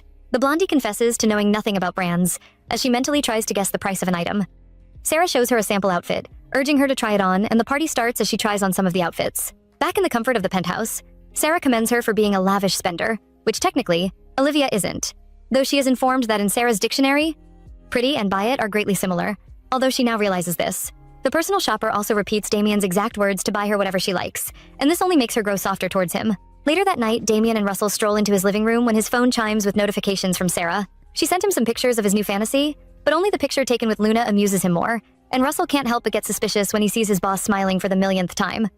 Olivia, who is lurking in a corner, calls out to him, and on looking up, something called desire shines through his eyes as he takes in her new look. She expresses her discomfort with the outfit, asking him something similar, but he doesn't reply as his entire thought is fixated on her. Calling out to him again, he returns to reality, trying but failing to put on an indifferent expression. However, he compliments her, also taking note of the sweet scent he sniffs from her. It strikes him that she doesn't smell like Julia, wondering when the switch took place. Additionally, Olivia states her intentions to undress, but he stops her, offering to take her out, even though the expression on her face gives away the question she asks. He ensures she doesn't waste her outfit, also making mention of the scarce reporters at the hour. Still, he opts to rent a place for them or whatever tickles her fancy. A certain youngling comes into view, suggesting they visit the amusement park, and all efforts she makes to put her daughter to bed appear useless, as Luna insists on playing the princess going for rides. Damien contacts the venue, announcing the coming of the doctor, all in a bid to soothe Olivia's worries, mentioning the promise he made to Luna when she tries to talk him out of it. Fast-track to the park, Luna happily runs to a booth, while Olivia looks around, still in awe at Damien renting an entire park. Following her daughter into the booth, she questions the little child concerning the promise he had made to her, and she spills everything she had told him about growing up lonely. which has resulted in him fulfilling her dream of visiting the amusement park. However, she spills that it is a deal he was willing to fulfill if only she listens to the doctor, and Olivia stares at him with a pitiful look. Furthermore, she does something unexpected, running towards him and grabbing his hand to join them in the swing. He willingly follows them, and they have a fun-filled night, even though at one point, he gets a little bit nauseous. Stepping off the swing, she mouths her observation about his demeanor, but he waves her off, voicing how fine he is. Still, Olivia thinks that he isn't good with rides, though she doesn't say. Meanwhile, he knows fully well that he must have sniffed something. She offers him a handkerchief to wipe his sweaty face, which he takes with gratitude, but seizes the opportunity to apologize for the way he had left earlier, ignoring the fact she was upset. She knows it isn't his fault, but before she can come up with a reply, Luna runs up to her with tears. The doctor advises that Luna takes a break from her adventure, but Luna, on the other hand, insists on playing the ride, ignoring her mother's pleas to find another fun activity. Damien steps in as a savior, pointing at a game that immediately intrigues the child. He guides her on how to play the game, and shortly after, they all shout in victory as the balloon bursts into pieces and he compliments her good work. Luna is too excited, hugging Damien's big stature while suggesting that her mom play one more time to win the teddy. She refuses, but he assures her, and with renewed energy, she targets the balloon. However, he stands behind her intending to show her the ropes, but she feels flutters explode in her stomach while he takes in her scent. Meanwhile, in another part of the city, a man drags his injured body from his crashed car, and as he cries for help, a wolf jumps out of nowhere and feasts on the poor soul. Although something catches our sight, the battered man's ID, which happens to be a worker at Terracure just when you think you've seen the last of Silas. The night slowly comes to a wrap when we see the lovebirds. However, Luna sleeps so soundly on Damien's arm while they talk about how worn out she is. She chuckles, pointing to the Mickey Mouse band on his hair, and he makes a comment about Luna insisting he keeps it on, which only makes her laugh even more. She accuses him of taking things too seriously, but he only leans into her, suggesting she helps him take off the band, and a moment of silence passes as they stare at each other. Feeling grateful, she extends her gratitude for the fulfilling night, especially what it meant for Luna. Damien, on the other hand, can't help but sniff the scent, even as he pieces 1 and 2 together, figuring that her powers are at full manifestation whenever she's in a good mood, finally recalling why it remained dormant when he tried to force it out of her. Knowing how helpful the information is for the project, he reaches for his phone to contact the research director at Terracure, nevertheless, chooses not to ruin the mood, focusing his entire attention on her. The following day reveals Minsoon at a feast, fulfilling her day's dream as Olivia urges her to take her time savoring the delicacies. The brunette teases her regarding her choice of words and outfit, saying something about being the lady in charge, which Olivia counters, of course, after turning a dark shade of red. She pries further, asking about the Damien situation, but she doesn't exactly give her a straight reply, and that's all she needs to squeal in excitement, repeating what she has been saying from the onset. Once again, we trust Olivia to shut her up, playing the "I will leave when it's all over" card, and the joyous expression on Minsoon's face drops. She inquires what she's going on about, and the blondie simply informs her about the article Damien had taken down, starving the public of major news in Terracure. Furthermore, Olivia repeats what Damien had said about leaving too early, which puts a mischievous spark on Minsoon's face as she analyzes what Damien had meant, listing all the things he had done for her in the past few days. Making sense of everything her friend has said, she decides to question his true intentions. Immediately, her phone buzzes with a picture of her admiring the amusement park, and that is all she needs to zoom into her thoughts, replaying the moment. Flashing back to the park, she questions if Damien had unknowingly taken her picture, also asking to see what he took. She stared at the picture with mixed feelings, finally complimenting it, but his comment about viewing her as the picture rang a bell upstairs. Back in reality, she shoots a quick text to him, inquiring when he will be back home, and he replies immediately, informing her that he is on his way. Shortly after, he strolls inside the house and replies to her shocked expression, admitting to leaving the office immediately after he got the message. She scolds him for taking it too seriously, but he replies curtly with an indifferent expression. Nevertheless, she cuts to the chase, telling him about the scandal that has blown off, suggesting she moves out of the penthouse. Feeling uncomfortable, he inquires if she has a problem, which she says no, and then he suggests she stays for her daughter's sake, stating the fact about reporters on the lookout for new gist, and the difficulty in going back and forth with her daughter. Bearing out her chest, she questions if she isn't a constituent of a nuisance, but he shocks her, confessing how better he feels since her arrival. Quite intrigued to know why, she spills how comfortable she feels around him, bringing back the memories of their past discussion. For that reason, she agrees to stay a bit longer, asking for the keys to her apartment just in case she needs whatever. On the other hand, we are shocked to see Russell eavesdrop on their conversation, wearing a dismayed look. Moments later, the mother and daughter walk into their room, which now contains all the stuff from their former apartment, and Luna squeals with excitement, while Olivia is lost in wonderment. Damien makes his way to the room, breaking the news about moving their stuff at dawn. He also informs her to get used to the penthouse, taking it as her home when she tries to question his goodness. Meanwhile, Olivia's mind is a battleground, wondering if she should get used to his unending goodness, although feeling kind of bad for getting into his space. Minsun's words from earlier threaten to surface, but she pushes them behind her mind when her phone rings with the name Max, flashing on the screen, stealing her attention entirely. Excusing herself, she answers the call, exchanging pleasantries, but the panic in his voice raises her curiosity. He raises an alarm about calling the police for the sake of her house, which seems broken judging from the empty space. Smiling at his oblivion, she informs him of what Damien has done, and this makes him seize his rumbling as he questions the reason. She says something about being watched and keeping a low profile, and he can't help but wonder if he is going to ever let her go. After a brief silence, he suggests that they meet somewhere close to the penthouse since they haven't had any conversation in a while, also announcing something he had to give her. Finally, after much thought, she agrees to meet up since she owes him that at least. After the call, she seeks permission from Damien, who shockingly allows her to go, although intending to drive her to the destination. Typical Damien. Olivia releases a sigh of relief, just as she hurries to dress, and Damien informs Russell of his plans, which only makes him stare at his boss strangely. Moments later, the sky thunders and releases its tears, and we see Damien watching her from his car as the memory of their first encounter resurfaces and what would have been his fate if she didn't save him that night. Drowning deeper in his thoughts, he recalls so many instances she has been a savior, approaching a conclusion that it's the reason he won't be able to let her go or see her with someone else. He makes a move to return her umbrella before the rain starts properly, but catches sight of Max as he strolls into the diner, obviously glaring daggers and swords at him. Back inside the diner, Max compliments her while settling down, and she reciprocates the energy, although feeling quite awkward. After a moment of silence, she goes first, apologizing for the way she had left him. Nevertheless, he stops the pity party, taking the blame for the article part, and getting a bit curious, he questions her mode of transport in getting there. She confesses to Damien's help in showing and bringing her to the spot, still informing him of a grumpy Damien waiting outside. Shocked, he reveals his thought of him threatening her, but she waves him off, announcing it's her decision due to how unsafe it might be for her and Luna. She also commends his hosting skills, which makes Max finally bear his mind concerning how he feels toward Damien. He accuses the CEO of having bad intentions toward her, and this catches her attention, and she wonders why he holds the belief. She appreciates the redhead for his care, but defends Damien and his goodwill, stating how helpful he has been to her and Luna, but then, he has no choice but to see things from her angle. Shifting the discussion about him, he fills her in on Tommy's case and the need to arrange a befitting funeral whenever he fits the body. She offers her support, making mention of the time he went all out for her and Luna, which makes him wonder when their relationship had diminished to that alone. Moving forward, Olivia reminds him of what he urgently needs to give her, and he simply informs her that it was just a ploy to get to see, though he hands her a few of her stuff which he extracted from the hospital. A few moments later, they wait under a shelter, even as Max offers to get her an umbrella, and when she goes to respond, Damien appears from nowhere with an umbrella, shutting her up. He questions how their mini meetup went, after which they exchange a brief pleasantry and goodbyes. He takes note of her demeanor, questioning if the reporter had come bearing bad news, but she waves him off, suggesting that they head straight home. Damien suggests that they use a change of scenery, inquiring if she has anywhere in mind, and of course, she comes clean, though not after wondering why he cares so much about her. The next scene reveals the Moondance Diner, with Olivia making some hamburgers when Damien comes up beside her, offering help. Almost done, she announces, which makes him stand close to her instead and choose to interrogate her concerning her past. He questions how long she worked, and she replies, mentioning about 5 years, coupled with the fact that she had met her best friend and bonded with her daughter in the diner. Furthermore, he questions her intentions of bringing him over, and she simply informs him of how comfortable she feels talking with him, also asking him the question she had asked him back in her apartment. She repeats the questions, hoping to get an answer, but at the same time starts the "if it's hard for you to answer" speech. However, he cuts her off, recounting the experience of how it all started. He explains that he had a splitting headache, which exposed him to too many painkillers that later made him end up in an unfamiliar alley. He confesses to having gotten into a fight with some thugs and ended up getting shot.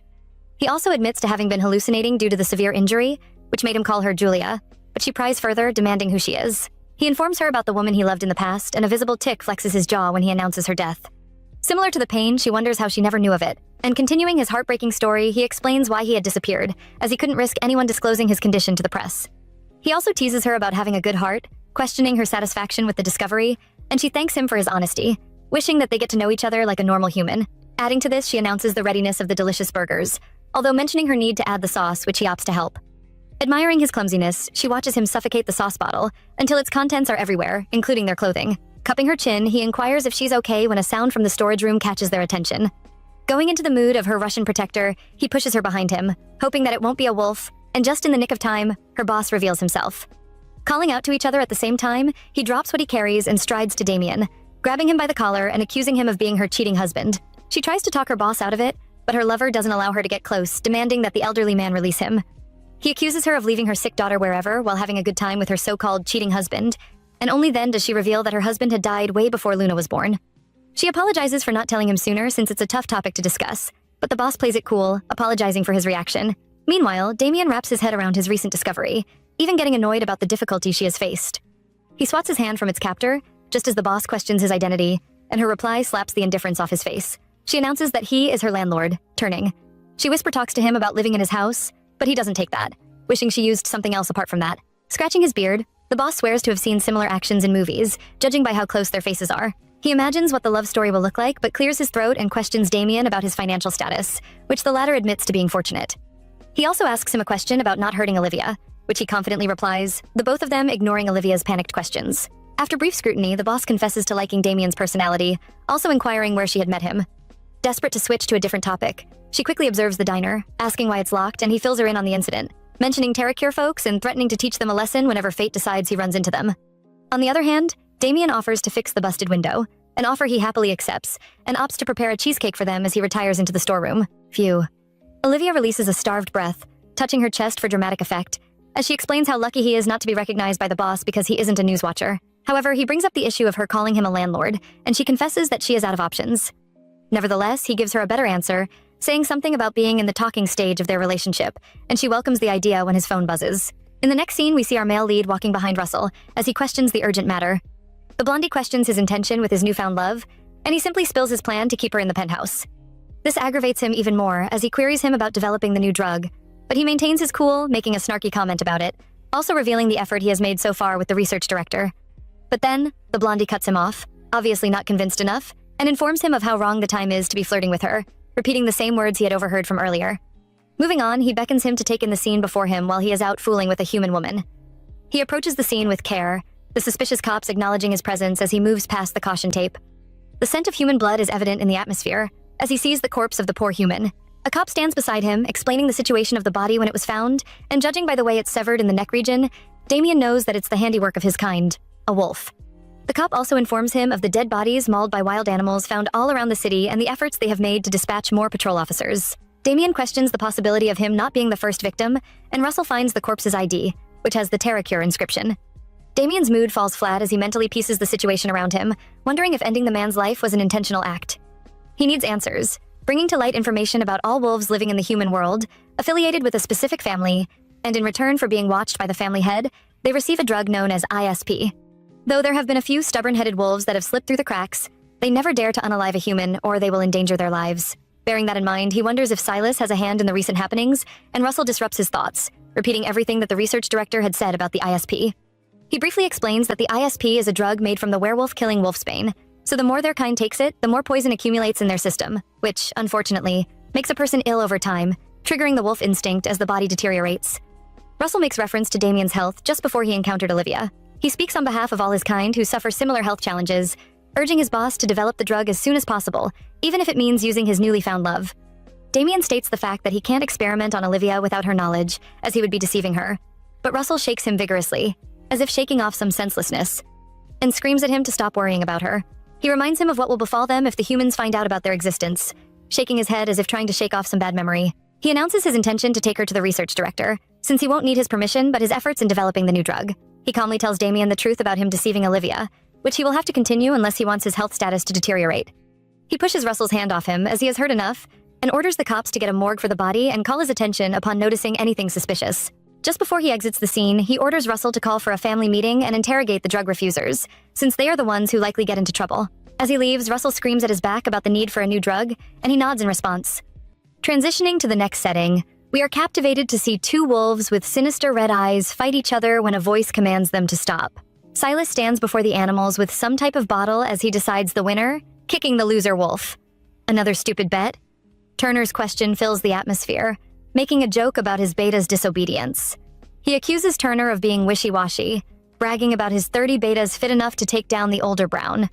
Turner, a bit amused, gestures at him to take a good look at his crazed betas, hinting that it's not enough to take down the Browns.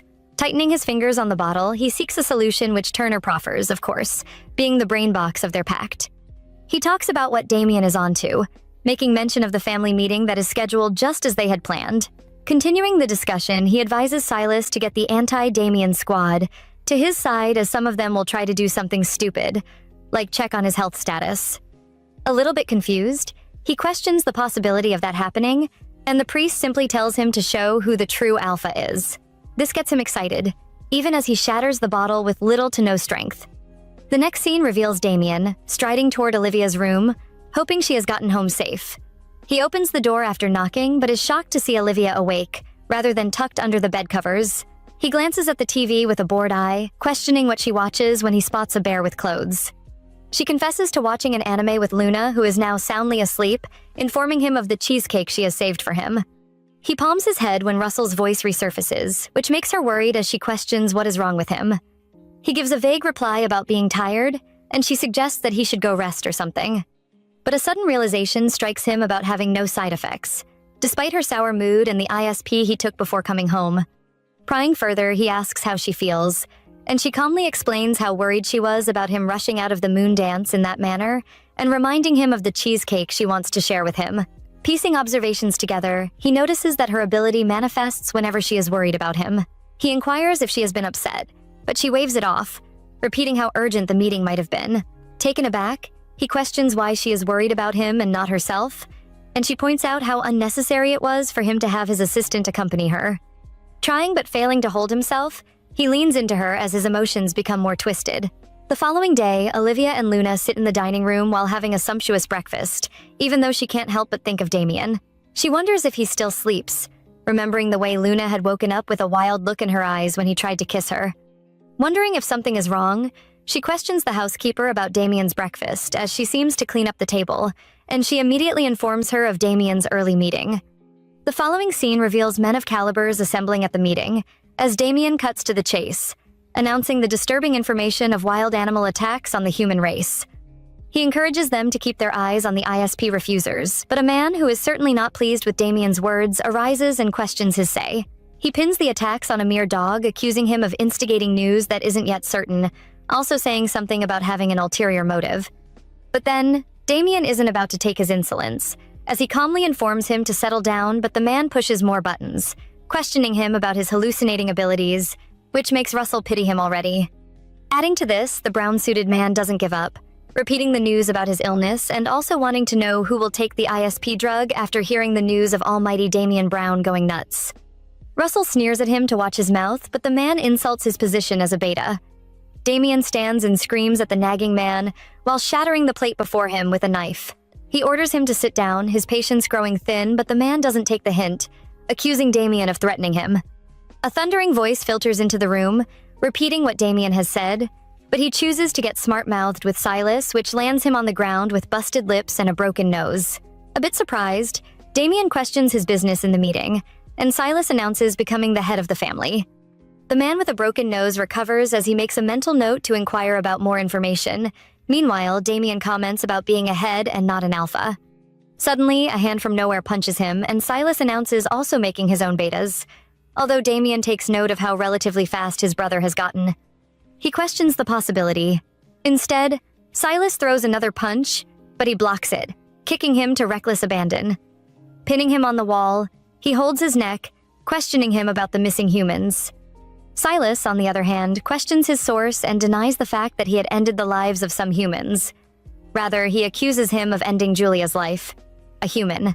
Getting smart-mouthed, Silas talks about Julia being old news and makes the terrible mistake of mentioning his newly found lover. Damien only sees red at this point, as he tightens his grip on his neck, slamming him to the wall, though even more badly this time around, which causes a red liquid to spill out of his mouth. Reality dawns on Silas as he finds it more difficult to breathe, and he claws at his brother to ease the tension on his neck, but Damien is truly out of control, just as he warns his brother about Olivia. Russell rushes to the brothers, pleading with Damien to control himself. And with that, he lets go of his brother, who drops to the floor like a sack of potatoes. He examines his boss's wound, informing him to go for treatment and ignoring the scrutinizing looks of the remaining heads. And just when the security is summoned, Silas breaks through the window, running for the hills. Back in the car, Damien palms his head, trying and failing to calm his nerves, even after he has taken his meds. He notifies Russell of the need to go somewhere else, as Olivia and Luna are back in the penthouse, but the blondie reminds him of having Olivia by his side for better healing, and he screams a wild, "Not now," groaning in pain. He remembers how damaged he is, rather staying oblivious to what will happen if he shows his true form to his lover and her child. He simply informs him to contact Sarah and instruct her to get them to safety. Shortly after, Russell helps Damien onto the bed, suggesting he calls the doctor, but he stops him, saying something about calming down first. He immediately changes his mind, letting the blondie that he is better off alone even though he doesn't share the same thoughts, dashing off to look for help. Having the room to himself, Damien tries to gather his thoughts, just as he begins undoing his buttons. However, he feels a hand on his, as Olivia takes over the buttons and he wonders how she had gotten into the room. Then again, her scent fills his nose and her presence becomes so surreal as he clearly remembers instructing Russell to take them to safety. He wonders if he's dreaming about her even in a situation like such, feeling something proud that he can do whatever his heart desires. At that moment, he kisses her, but she feels his chest, remembering his wound and informing him of the wrong timing of their romance. Shutting her up, he pulls her to him, kissing her even more, even though he ponders over the realness of his dream. As he basks in the pool of her scent, he feels his wound healing, and that is when he realizes that it's his reality. He loathes himself for putting Olivia in danger. Meanwhile, Olivia is worried sick about him, seeking to know what happened to him, but his reply is shocking. He announces the need to be alone, but she doesn't take the hint, offering to call the doctor, but he stands by his word, asking her to leave, which she does, though telling him to get some rest. Resting behind the door, Olivia thinks about Damien's hot and cold attitude towards her, wondering if it is due to her prying for information, but brushes it off with the fact that he is in a lot of pain to think straight. Russell walks towards her, inquiring about the Damien situation, and she explains that he seems not to know her at first, but currently back to his senses, and a suspicious spark shines in his eyes, as he confirms the suspicion of needing her for the new drug. Olivia accuses him of scaring her earlier, judging by the way he had taken Minsoon and Luna out of the penthouse, and urged her to go check on him. Russell blows a lie about Damien needing her, though she doesn't feel that way. Moreover, he doesn't give her time to think things through, informing her about the research carried out on Luna's body, which has yielded something unusual that might be the key to curing her illness. Olivia doesn't hide her excitement, but he goes further, proposing to check her body for similar attributes. She doesn't give it a thought due to excitement, even as he offers to drive her to the lab, assuring her about Damien's health, given that his doctor is on his way. Fast forward to the hospital, Russell introduces her to Dr. Aiden, who is the head of the TerraCure pharmaceutical lab. Olivia exchanges pleasantries with the doctor, oblivious to the environment around her. The gentlemen excuse themselves for a quick discussion, in which Russell urges him to quickly check her, but the doctor questions Damien's whereabouts, and the blondie simply lets him know that it's a secret between them, as long as it is successful. The doctor is not totally convinced, informing of Damien's rule to seek her consent, but then again, Blondie brushes it off with the fact that she is oblivious to being used. Moving forward, Russell assures the doctor that Damien will change his mind with time. But guess what? The doctor, still not convinced, informs them to wait a little while he fetches his supply. Instead, he goes into a far distance and contacts Damien, spilling the tea about Russell's escapades. Shortly after, the duo waits for the doctor's signal. Meanwhile, Olivia feels down for having divided attention when all attention should be on her daughter. Russell glances at his watch, already getting annoyed at the doctor's laxity when a figure in the hallway dries the liquid in his mouth. Damien stomps the hallway with determined strength, stopping in front of Olivia as he announces his plans to take her away, hence she doesn't belong there. However, Olivia is tired of being pushed around, refusing to leave with him since she came because of Luna in the very first place, even repeating the exact words Russell had told her, but Damien denies the information, saying there's no such thing. He pleads with her to go home with him, but she refuses, needing an explanation of everything going on, and immediately turns to Russell to repeat everything he had told her. Damien is quite aware of Russell's plans, announcing the fact that he is mistaken, and she confirms from the blondie, but the sneaky bastard throws Damien under the bus, announcing that it was first-hand information from Damien himself. Betrayal flashes in her eyes as she accuses him of hiding a lot from her, questioning if she is worth any explanation. Damien, on the other hand, makes an effort for her to see things from his angle, but she only what for his answers, concerning the wound from earlier and Russell's lies. Olivia walks out of his presence when he can't form words. Nevertheless, he succeeds in grabbing her hand as he begs her to wait. He questions where she is off to, but she decides to hide that from him, making a sad comment about honesty and feelings. Chuckling, Russell questions his reason for staying behind, and before he can utter one more word, Damien pounces on him and screams at him for playing games with his lover. Russell, on the other hand, is unfazed, reminding him of the truth about his younger brother ending his life if not for her help. He confesses to acting for the greater good, but the raging CEO reminds him of doing whatever to her by himself, and dares him to lay his hands on her for a second time, promising him a bloody end. Standing in front of her former apartment, Olivia rummages through her pocket but recalls giving the keys to Damien, unfortunately. "I feel stupid," she whispers, not able to stand upright as she falls to her knees, wondering if she is overreacting, mostly as he doesn't owe her any explanation whatsoever. Basking in the pain of her husband's death, She only takes precautions to avoid the past repeating itself. Olivia, Max's voice fills the hallway, and he questions what she's doing on the floor, and she immediately cooks something up about forgetting her keys, also inquiring if he has a spare key to her apartment. Wondering if something happened between her and Damien, he gives her a positive reply but invites her to his house since hers is completely empty. She refuses his help, remembering the way they had parted in the cafe, but he tells her not to take it the wrong way, his offer still standing.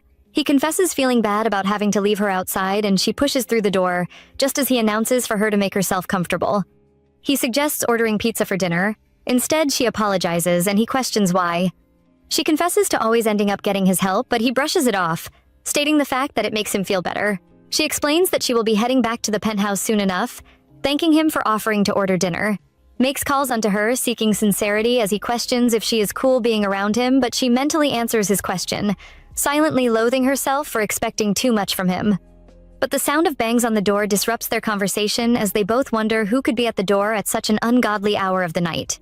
He tells her to stay still while he goes to check, but lo and behold, his editor screams at him for not answering his phone. He nags Max for sitting and doing nothing while he has a story to cover, but the redhead simply asks his business coming down to his apartment, and that is where all hell breaks loose. Mr. Baldness threatens to fire him unless he finds out everything he can concerning Damian Brown's new women, and Olivia's green pool shimmers with unshed tears as she hides in a corner. Max isn't backing down from the fight as he defends Olivia, stating the fact that she has been scarce the past few days, which the editor surprisingly agrees with, saying something about the said lover disappearing into thin air. He also comments on Damien getting bored with her since he is surrounded by so many women to last him a lifetime. The redhead proposes to the baldhead to give up on her, and the latter even goes ahead to call her a gold digger. In a bid to defend Olivia, Max says something contradicting but does well to hold himself, and that earns him a suspicious look from Mr. Baldhead, just as it strikes him that they had attended the same conference that birthed the scandal. In order to save his head, he comments about Damien having better taste in women and people in general. Mentally, piecing one and two together, he smells something fishy with him, glaring at him with true hatred. Meanwhile, Max feigns innocence, praying his editor buys it, which he luckily does. Giving up, the editor instructs Max to come in early the following day, but the redhead announces his plans of coming to work after since he will be attending a friend's funeral. The editor questions the possibility of other of his friends showing up, and he confirms it, making him smile in a sinister manner, even as he offers his condolences and exits the building. Locking back the door, he begs Olivia to ignore his editor's words, and she expresses her shock, although a bit calm that her name is not revealed. Yet, lacking emotions on her face, she spills the tea about her final plan of moving out of the penthouse, especially since the scandal is all blown over. She contacts Minsoon, and Max can't help but wonder what the problem is, but decides to stay completely out of it. The next scene reveals Olivia in a taxi, as she and Max exchange their goodbyes, but before they finally part ways, she reminds him to send her the address of Tommy's funeral, and he waves at her as the car drives off. Meanwhile, we spot Damien and Russell across the road as the latter questions his plans for getting her back, and he says something about her needing alone time to think things through. Something that Russell doesn't understand, obviously.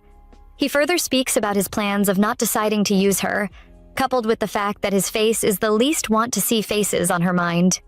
Russell gets exasperated once again about his plans to put the drug development on hold, stating the possibility of her running away. He suggests keeping an eye on her, but Damien warns him to let her be until she gets better from the injury. The next morning reveals Silas waking up from an endless sleep, covered in bandages as he gasps for air. He seems to have no memory of the heads meeting, loathing himself for waiting time on long-ass sleep. However, he seems to recall Damien's strength, and he bangs on the door with the intention of finding more humans to turn betas. The security personnel inform him of Turner leading the mass at the very moment, and he delights in the news as it will give him a head start. But then, they try to stop him, and he mocks their wolf kind, warning them not to stand in his way. The man in the suit becomes the voice of reason, highlighting all the bruises on his body which might end him in more serious trouble. He continues his advice, but soon after, he finds himself on the floor while the other staggers behind. He lets them know that he won't be taking any sort of insults from them, despite the shape he is in. The other man decides to transform into a wolf, which only makes Silas laugh even harder at his stupidity. He promises it a good beat while transforming into a larger wolf, and as the battle begins, Silas beats him up, clawing and biting at it before flinging him with reckless abandon. He warns the wolf, but the weaker wolf doesn't take the hint as he recharges, its scary red eyes glowing. The memorial service for Tommy comes to a wrap, and Max thanks her for making an appearance, although apologizes for the empty casket. She sympathizes with him and assures him of please Tommy in heaven after seeing all his effort. However, he pries further regarding how long she plans on staying with Min-soon, and she replies to him, talking about getting her things from the penthouse and every other thing done as soon as possible since gives her hell. Always talking about making up with Damien. He also asks about the last time they had spoken, and she tells him, filling him in on his plan to send Luna a doctor, which she seemingly concurs with, to avoid running into him. Max Reynolds? Turner calls out, and the redhead pays his respect as they exchange pleasantries, introducing Olivia when he inquires about her identity. Olivia also shows her respect, complimenting the service he had conducted, and that is when it strikes him, recognizing her face from the diner and hoping she doesn't recognize him. Adjusting his glasses for a better disguise, he questions their plans to visit the cemetery, and after a few whispers and eye contact, Olivia agrees to follow him, and he chooses to be her guide. Catching subtle whiffs of Damien's scent, he remembers the bullet with Damien's blood, refusing to believe that it's a coincidence, as he takes it as a sign from God to look into her. The hall is empty once again, and a certain white wolf hovers about, getting annoyed at the empty space since it imagines feasting on humans for breakfast. However, he decides to heal while pretending as a priest, rather than going back to meet the black wolves. Internally, he thanks Turner for forcing him to attend Mass, as it turns out to be of help. But then, out of nowhere, Olivia steps into the church, greets the father, and walks directly to where she must have dropped her veil. Seconds later, she finds it, but Silas apologizes for interrupting her, and she flinches, commenting on the manner he scared her. She inquires what he wants, but he only ponders on what business she has with the church. He uses his hand to block his face stylishly, hoping she won't recognize him, but she catches sight of his injury and reaches out to help. He simply waves her off, and this brings memories of the way Damien had done the same, blaming herself for acting like a fool. Deciding not to overstep, she offers her apology for being nosy as she announces her intentions to get going. Not ready to be separated from her, he offers his hand, making a shitty excuse about an imaginary mass starting soon, also mentioning the absence of the first aid kit. He offers her a piece of clothing to use instead, taking his gracious time to bask in her scent. Even though he doesn't perceive Julia anymore, he holds the belief that it is definitely hers. Moving forward, he wonders why, when she doesn't look like Julia, coming close to her until their boots collide. He stares at her intensely, and she is forced to drop his hands while she wonders about the reason he stares at her in that manner. Looking in the direction of a certain sound, she looks around, her eyes coming in contact with the raging wolf. "A wolf!" she screams. Silas rolls his eyes at the party pooper that follows him this far. Nevertheless, he refuses to act rashly to avoid putting her in harm's way, deciding to battle with his human form. Silas screams at her to run, but she simply stands there speaking her English vocabulary. What's more, she tries to dissuade him from fighting the beast, but even he gets tired of her blabbering. He demands that she go fetch the priest if she's worried indeed, but she keeps blabbering, questioning how he would be of help, and he gets fed up, instructing her to run while he distracts. Trembling, she is torn between calling the police or people around when she hears her name. Turner shows her the way out, instructing her to run for her dear life, but she informs him of the need to call the police, and he announces to have already done so. She doesn't give up, trying to find out Silas's fate, but Turner informs her not to worry as he will go help out. Our leading female doesn't take the hint as she opts to help, which the father appreciates, but encourages her to leave as she would only be a hindrance. Blessing her, he retires back to the church and she makes a decision to help out, dashing into the cemetery with the intention of finding Max. Suddenly, she trips over a stone, and before she can kiss the hard floor, Damien catches her by the waist, making the dormant butterflies in our belly flutter. She's obviously still a bit furious as she puts a distance between her and Damien. She accuses him of following her, but in his defense, he states that Min-sun had reached out to him, saying that she was waiting for him in the chapel. Annoyed at her friend's tactics, she states her reason for coming to the church, which he now realizes, though voicing the need to see her. Confused, Olivia wonders why he now acts that way, when he had treated her as a nuisance from their last encounters. He questions the reason for being in such a hurry that might have resulted in her hurting herself. She makes mention of the wolf back in the chapel, and he grabs her immediately, probably checking for injuries. He questions the possibility, and she confirms it, and out of nowhere, Max juggles toward them, questioning what Damien is doing in the cemetery. As expected, he ignores his entirety, and Oliva relays the wolf saga to him. When he goes to check it out, Damien stops him, explaining the risk involved as he asks him to go home, although after offering to send his team in, just when you think you've seen enough drama for the day, a man in disguise takes pictures of the trio, blowing up his cover when his phone hits the ground. The information thirst reporter picks up his and races for the hills. However, Max recognizes him as the editor-chief and chases after him, screaming at Olivia to send someone to the chapel while she stands there, completely dumbfounded. The next scene unfolds with a furious Turner as he ponders the reason Silas had messed with the fiery betas while in his wounded state, knowing fully well how hard it is to control beta without trust. His next line of thought gets us curious, as we wonder what plans he holds. Screaming the name Silas, he questions what he was thinking, beating a beta in his state, but he explains the fact that his body was already healed even though he never backs down from a fight. Surprised, Turner questions what he has done, but he simply says nothing, and only mentions running into the woman who scents like Julia. He further nags about Damien taking her with him, when the priest admits that it's far from sensible but pieces 1 and 2 together, recalling the scandalous articles about Olivia Moore, a woman that has the 2 brothers obsessed unknowingly to her. Getting out of his head, he instructs Silas to leave the chapel, along with the beta, as Olivia went to get help, but he counters, questioning the reason for running, when he can turn them into betas and have Olivia all to himself.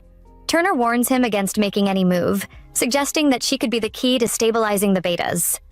Silas gets irritated, mentioning the fact that she's in Damien's care, and Turner reminds him of saving her life, which could be a key pass to meeting her again if he doesn't lose her trust. Back in the car, Olivia worries still about the big black wolf she had encountered in the chapel, but calms her down by informing her of his security on their way there. He regrets letting Olivia out of his sight, wishing to have listened to Russell about having her tailed, however. He notices her trembling getting worse and does the gentleman thing of tucking her inside his suit jacket. He whispers to her about being calm when she's warm and asks her to return to the penthouse. She is speechless for some time, but highlights the fact that reporters have backed off. She repeats the speech about protecting her from danger at all costs and doing all that if she's situated in the penthouse. Sucking in a deep breath, she reminds him that she's a grown-ass woman, not some little girl always seeking help, and definitely not a damsel in distress. She accuses him of knowing the true reason she needs to leave, and he remembers how selfish he is to always receive and never to give. He understands her perfectly well and offers to give her a ride to Minson's house instead, and that she agrees to. "Give it back," the editor-in-chief screams, questioning why he takes his stuff, but Max is too furious to listen to his flimsy excuses. Questioning if he had followed him to the funeral, but he confesses to coming for a friend's funeral also. He gets annoyed when Max pries further, refusing to give him a reply, but the redhead couldn't care less, flinging the phone into the air with reckless abandon and giving it a good smash when it lands on the floor. Quite excited to have achieved something, he urges him to fire him, but the douchebag informs him of the already uploaded article, as if the day can get any words. In the next scene, we see our female lead together with Damien as they wait for the door to be opened. Thanking him, she lets him know that she is safe, but he insists on waiting till she goes inside, and Minsun opens the door almost immediately with a doll expression on her face. She makes a comment about their situationship, and Olivia confesses to having run into him in the chapel, but she doesn't register, instantly informing them of the full-blown emergency. She mentions everything the article contains, the part about Luna's strange disease catching her attention as she requests to see it. Handing her the phone, Minsun reassures her the article is an A-level graded bullshit, questioning who the culprit might be. Olivia fills her in on Max and his chief editor, as she reads the harsh comments accompanying the articles, and emotions get the best of her, even as she feels the need to pass out. Damien takes the phone from her, urging her to stop reading, but she fights to get it back, embarrassed about the world talking about her. Notwithstanding, he hugs and consoles her, whispering reassuring words into her ear, and promises to do all it takes to wipe her name from the newspapers. Minsun's smile screams the word mischievous as she drags her friend, putting a distance between the two. She whispers something mischievous into her ear, and Olivia refuses her advice because it involves using Damien, but guess what? He begs her to use him as she pleases, so long it keeps her safe, and mischievous Minsun claps her hand while announcing that the problem is solved. Moving on, she suggests that they get engaged, and that way the rumors will die down, though she blames him since he has only been with celebrities, which makes her an easy target for internet trollers. Minsun continues her analysis of them being engaged to be married, which will turn the haters into her lovers, thereby toning down the criticism. Damien, impressed by her analysis, lets her know that Terracure's PR could use some of her brains, immediately asking Olivia if she is cool with it. However, she looks hesitant, probably scared of making a decision that big, but he announces his sole intention to protect her, whether they are engaged or married. Sensing how anxious she is, she invites her inside to talk things through, also partly for privacy's sake. Minsun checks in on her friend, asking if she's doing all right, and Olivia reassures her that she's calmed down now, still trying to process the whirlwind of events that have unfolded. Minsun is curious about why Olivia turned down Damien's offer, and Olivia explains that it's all her fault. The media frenzy, the scandal, everything. She feels weird asking Damien to pose as her fiancé after all that's happened, and she's still grappling with the consequences of her actions. Minsun gently suggests that maybe Olivia's hesitation has more to do with her late husband than she's letting on, and Olivia's expression changes, a mix of sadness and nostalgia washing over her. Minsun apologizes for overstepping, saying she's just worried about Olivia and wants to see her happy. Minsun leans in, pointing out that Damien is a powerful man who can afford to get engaged 100 times without batting an eye, but for Olivia, it's a whole different story. He's got the world at his feet, and she's just trying to navigate the chaos that's become her life. Now that Olivia's name and face are out in the open, she'll be labeled as the woman who seduced Damien for the rest of her life. And with the way things are going, Luna won't be left untouched or unaffected either. Just then, Damien walks in, and they're both surprised to see him, the tension in the air palpable. Olivia apologizes for keeping him waiting, and Minsun excuses herself, leaving them alone in an awkward silence. Damien apologizes for being rash and rushing into a decision, saying he didn't want Olivia to get hurt. He's had time to reflect, and he realizes that his offer might have been hurtful, and he's willing to take responsibility for his actions. Olivia tells him not to be too hard on himself, taking the blame instead, and Damien looks at her with a mix of surprise and gratitude. As they talk, Olivia can't help but notice how different Damien is now. Cautious, sweet, and gentle, a far cry from the cold, distant person she met before. She admits that the idea of engagement left her dumbfounded at first, something she thought was way behind her. Honestly, she just didn't want to reopen old wounds, and the thought of committing to someone new is daunting. Damien stops Olivia in her tracks, his eyes locked on hers as he assures her she won't get hurt. He takes a deep breath, drops down on one knee, and holds her arm, his voice filled with conviction as he promises to be there for her, to protect her from the chaos that's been unleashed. It's a ridiculously romantic gesture, and Olivia's left speechless, but a smile escapes her lips anyway. She's still trying to wrap her head around Damien's mysterious ways, but in this moment she feels a spark of hope, a sense that maybe, just maybe, she can trust him. With a nod, she agrees to the whole engagement setup, and Damien's face lights up with a radiant smile. He's grateful for her bold decision, acknowledging that it wasn't an easy choice to make. Olivia waves off his thanks, her eyes locked on his, and she's the one who's truly grateful. Looking at him, still on his knees, with that goofy grin plastered on his face, she feels a flutter in her chest. Fast forward to the public announcement, and Damien's addressing the media, his voice firm and authoritative as he sets the record straight. He and Olivia Moore are engaged, and he's asking the public to back off, to stop making accusations against her. Rumors about his fiancée will be dealt with legally, and he's not messing around. They've certainly made a splash, and the news is spreading like wildfire. Meanwhile, Max is sitting in his office, trying to make sense of the announcement, wondering what kind of game Damien's playing. Is this a smokescreen to protect Olivia, or is there something more to it? Just then, the editor-in-chief walks in, looking smug and self-satisfied, and proceeds to trash-talk Olivia, which gets Max's redhead temper flaring. He grabs his boss, leaving the editor-in-chief baffled by the outburst. Max reminds him that he'd told him to fire the guy, but somehow he'd ignored him. With a flourish, Max hands over a piece of paper containing some very interesting info he found on his boss's computer, a stalking list, proof that he's been paid by influential folks to stalk and fabricate scandals. The editor-in-chief's smug expression falters, and Max is ready to take him down. The editor stands his ground, trying to justify his actions by claiming he's not the first to do this in the industry, and that nobody's clean. But Max is having none of it, his anger still simmering just below the surface. He lets the editor go, but not before warning him that he'll be taking this to TerraCure, and that he's already handed over the original copy of the evidence. The editor-in-chief's face goes white as fear grips him, and he realizes he's in big trouble. Meanwhile, someone flips over the newspaper, reading the news of Damien and his newly engaged fiancée, and can't help but comment on what a special young man Damien is. His dad looks on, beaming with pride, and it's clear that he's a proud papa. Damien's dad looks remarkably young and attractive, and it's easy to see where Damien gets his good looks from. Damien sits in his office, scanning the articles about his engagement, and it's clear that the public's perception of him has shifted overnight. The articles are more positive, and the malicious comments have died down significantly. Just then, someone steps into his office, and Damien asks about the interview scheduled for the next day, which he doesn't recall arranging. It turns out it's an interview with the press to show off his engagement, and Damien's not exactly thrilled about it. Blondie lets out a deep sigh, still trying to wrap his head around the whole drama with Olivia. He can't fathom why Damien brought her into the picture, especially since it's causing a stir among the family heads. Apparently, many of them thought Damien would marry one of their daughters, and they see his engagement to Olivia as a betrayal. Damien shrugs it off, saying he never intended to marry someone he doesn't know. Blondie points out that a relationship with the Browns would be really advantageous, but Damien's not interested. When asked what he's decided to do with Olivia, Damien drops a bombshell. He's going to imprint on her. Blondie's shock is palpable, and it's clear that this is a big deal. When werewolves reach a certain age, they find a lifelong partner to imprint on, and it's a serious commitment, which is essentially a pledge of love and an everlasting bond. It's not just some human wolf thing, it's a deep commitment. Through imprinting, werewolves can always find their partner, no matter the distance, and they'll sense if they're in danger. Damien's come to this conclusion because he's determined to protect Olivia in his own way. Blondie's having none of it, though, and thinks it's a terrible decision.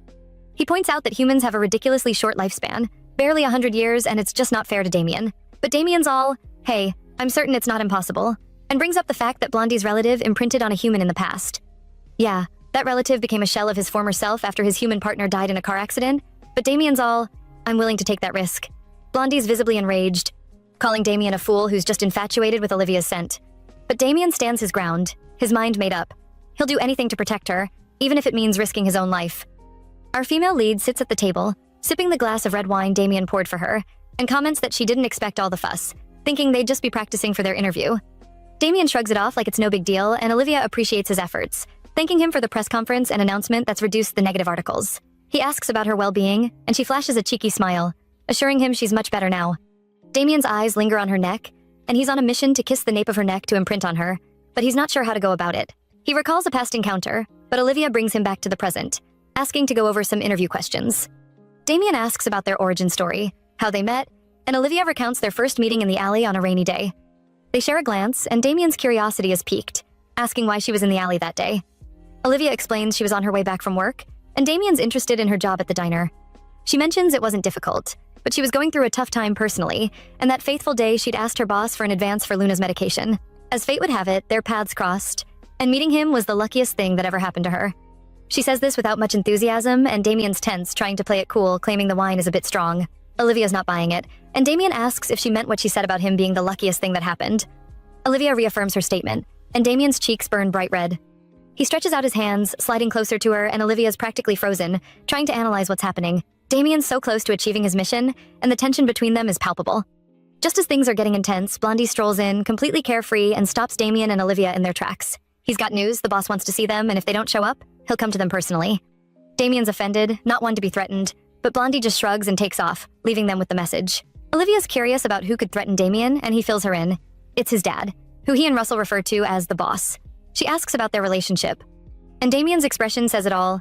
It's complicated. He reflects on how his dad retired early and passed on the role of family head to him, but still holds the title and the wolves' support. Damien knows his dad's return to New York will disrupt the balance of power, and he's worried he'll find out about Olivia's incredible power and want to use her for research. His dad can be ruthless, and Damien's not sure what to do. He's seen his dad's tactics before, and he knows he'll stop at nothing to get what he wants. Olivia suggests meeting with his dad, but Damien's hesitant, wondering if his dad knows they're faking their engagement. He's not sure how his dad will react, but he knows it won't be good. Damien decides they should meet with his dad as if they're real fiancés and fill him in on the situation later. Olivia's on board, but just as Damien tries to imprint on her again, Luna bursts in, screaming, "Mommy!" and foiling his plans for the second time. Luna walks up to her mom, asking if they're going somewhere special, and Olivia's completely confused. Apparently, Russell told Luna they'd be going somewhere, and he's interrupted Damien's plans once again. Damien's starting to get frustrated, but he's trying to keep his cool. As they stare at the building in sight, Luna's eyes widen in amazement, and she squeals with delight. "It's like a princess castle," she exclaims, bouncing up and down. Damien, on the other hand, looks less than thrilled. He had no intention of returning to this place until he'd perfected the drug, but here they are. He turns to Olivia and warns her not to leave his side, advising her to be careful around his father. Olivia raises an eyebrow, wondering what he's talking about, but before she can ask any questions, the gate creaks open, and two men walk up to them. James, Damien's father, greets his son with a smile, but Damien's response is lukewarm. James turns his attention to Olivia, and she looks him straight in the face, wondering why Damien warned her about him. James smiles charmingly and tells her to address him as James, proceeding to kiss her knuckles and welcome her to the Brown Manor. Damien watches the exchange with a disgruntled look on his face, clearly not trusting his father. As they enter the manor, James shows them to their room, explaining that it's not always used, but he had it put in order for their visit. Luna's having the time of her life, taking in the sights and sounds of the grand manor. Olivia comments on how pretty everything is, but Damien's expression remains the same. He just looks pissed. James thanks Olivia for her appreciation, saying it's his pleasure to accommodate them. After all, they're his future daughter-in-law and granddaughter. Luna thanks him too and gets a pat on the head from James. But just as things are going smoothly, Damien requests that they get a different room, and his dad asks why. Damien's response is immediate and intense. He screams that his dad knows exactly why he wants a different room. The room belonged to Julia, and the tension in the air becomes palpable. It's clear that there's a lot of history and emotion tied up in this room, and Damien's reaction is just the tip of the iceberg. James asks what's wrong with the room, but Damien's not having it, pleading to stay somewhere else. Our protagonist is perfectly fine with the room, though, and Luna's already in love with it. Olivia gently pushes Damien aside, suggesting he go catch up with his dad and calm down. But Damien's being super clingy, refusing to leave her side. Our girl's not having it, though, and eventually, Damien agrees to leave. As soon as he's out the door, Olivia's face turns bright red, and she can't help but wonder how Damien could so comfortably say something so awkward in front of his father. Just then, a friendly-looking lady breezes in, holding a kettle in hand, and greets Olivia with a warm smile. She introduces herself as Annie, explaining that she's been assigned to help Olivia and Luna during their stay. Our female lead is grateful for the help, and it's clear that Annie's going to be a regular face around here. Annie pours a glass of tea, and Olivia compliments the tea, noticing it's steeped with flowers from the gardens at Brown Manor. Annie asks if Olivia has any allergies, wanting to inform the chef, but Olivia assures her she's all good. Annie's not taking no for an answer, though. Apparently, Mr. Brown made it clear they're to be treated like royalty. Olivia laughs and mentions that Luna loves steak, and Annie grins, excited to share the news with the chef. For a moment, Olivia sees James as a kind and generous man, not the threat Damien made him out to be. But then, she hears a clattering noise behind her and turns around to see Luna playing with a chair, almost falling over. Olivia springs up in a flash, screaming at Luna to be careful. In the chaos, Annie reacts quickly, spilling some tea on Olivia's skirt. On purpose, it seems. Why, though? She apologizes right away, but Olivia's not sure what to make of it. Luna dashes towards her mom, and Olivia takes the blame, being her usual humble self. Luckily, the tea wasn't hot, so she's not hurt. Annie offers to get her some spare women's clothes, and Olivia agrees, still feeling a bit bewildered. As Annie hands her a white dress, Olivia asks if it's really all right, and Annie assures her it's all good. But when Annie offers to style Olivia's hair to match the dress perfectly, Olivia starts to feel a sense of unease. There's something about Annie's eyes that doesn't add up. They seem to be hiding a secret, and Olivia's not sure what to make of it. Annie's being super helpful, but her intentions seem suspicious, and Olivia's starting to wonder what's really going on here. Damien's still fuming about the room James chose for Olivia, and he's not afraid to show it. The boss, however, is calm and collected, saying his boy's still as impatient as ever. Damien's not having it, though. He's all business, demanding to know why James left Julia's room untouched and why he chose that particular room for Olivia's use. James responds calmly, saying a lot of work went into getting the room in tip-top condition, and Damien's just holding on to past memories. Damien senses a bit of truth in his dad's words, but he's not having it. Just then, his vision gets blurry, and he feels dizzy and disoriented. James observes that his son's still obsessed with Julia, and that's why he's attracted to Olivia, another human. Damien waves it off, refusing to accept his father's theories. He insists he likes Olivia because she's a good person, and it has nothing to do with Julia. The boss isn't buying it, though, and he says if Olivia's as good as Damien claims, she'll accept him for who he really is. Damien's left speechless, and he springs up from his seat, leaving to meet up with his fiancée. As he leaves, he passes by the manor's butler, who bows in respect to the young master. The butler informs James that his instructions have been carried out, and he's given the clothes to Olivia. It's clear that James is behind some kind of plot, but what could it mean? It's just a dress after all. James spills the rest of his tea on the nearby plant, and it's clear he's on a mission to find out if Olivia's truly a good person, as Damien claims. The boss believes strongly that Olivia's just someone his son is attracted to. If Olivia's a human with the same powers as Julia, James will stop at nothing to keep her away from Damien. That rare power, which physically heals wounds but draws you in mentally with a scent that makes you long for them, is a trap set by powerful people to lure werewolves. James knows it can't be true love, and he's determined to protect his son. Meanwhile, Damien's walking down the hallway when he suddenly stops in his tracks, his head banging and legs shaking. He doesn't feel too good, and he knows he needs to pull himself together. If Olivia uses her powers on him, his dad will find out and confirm his suspicions.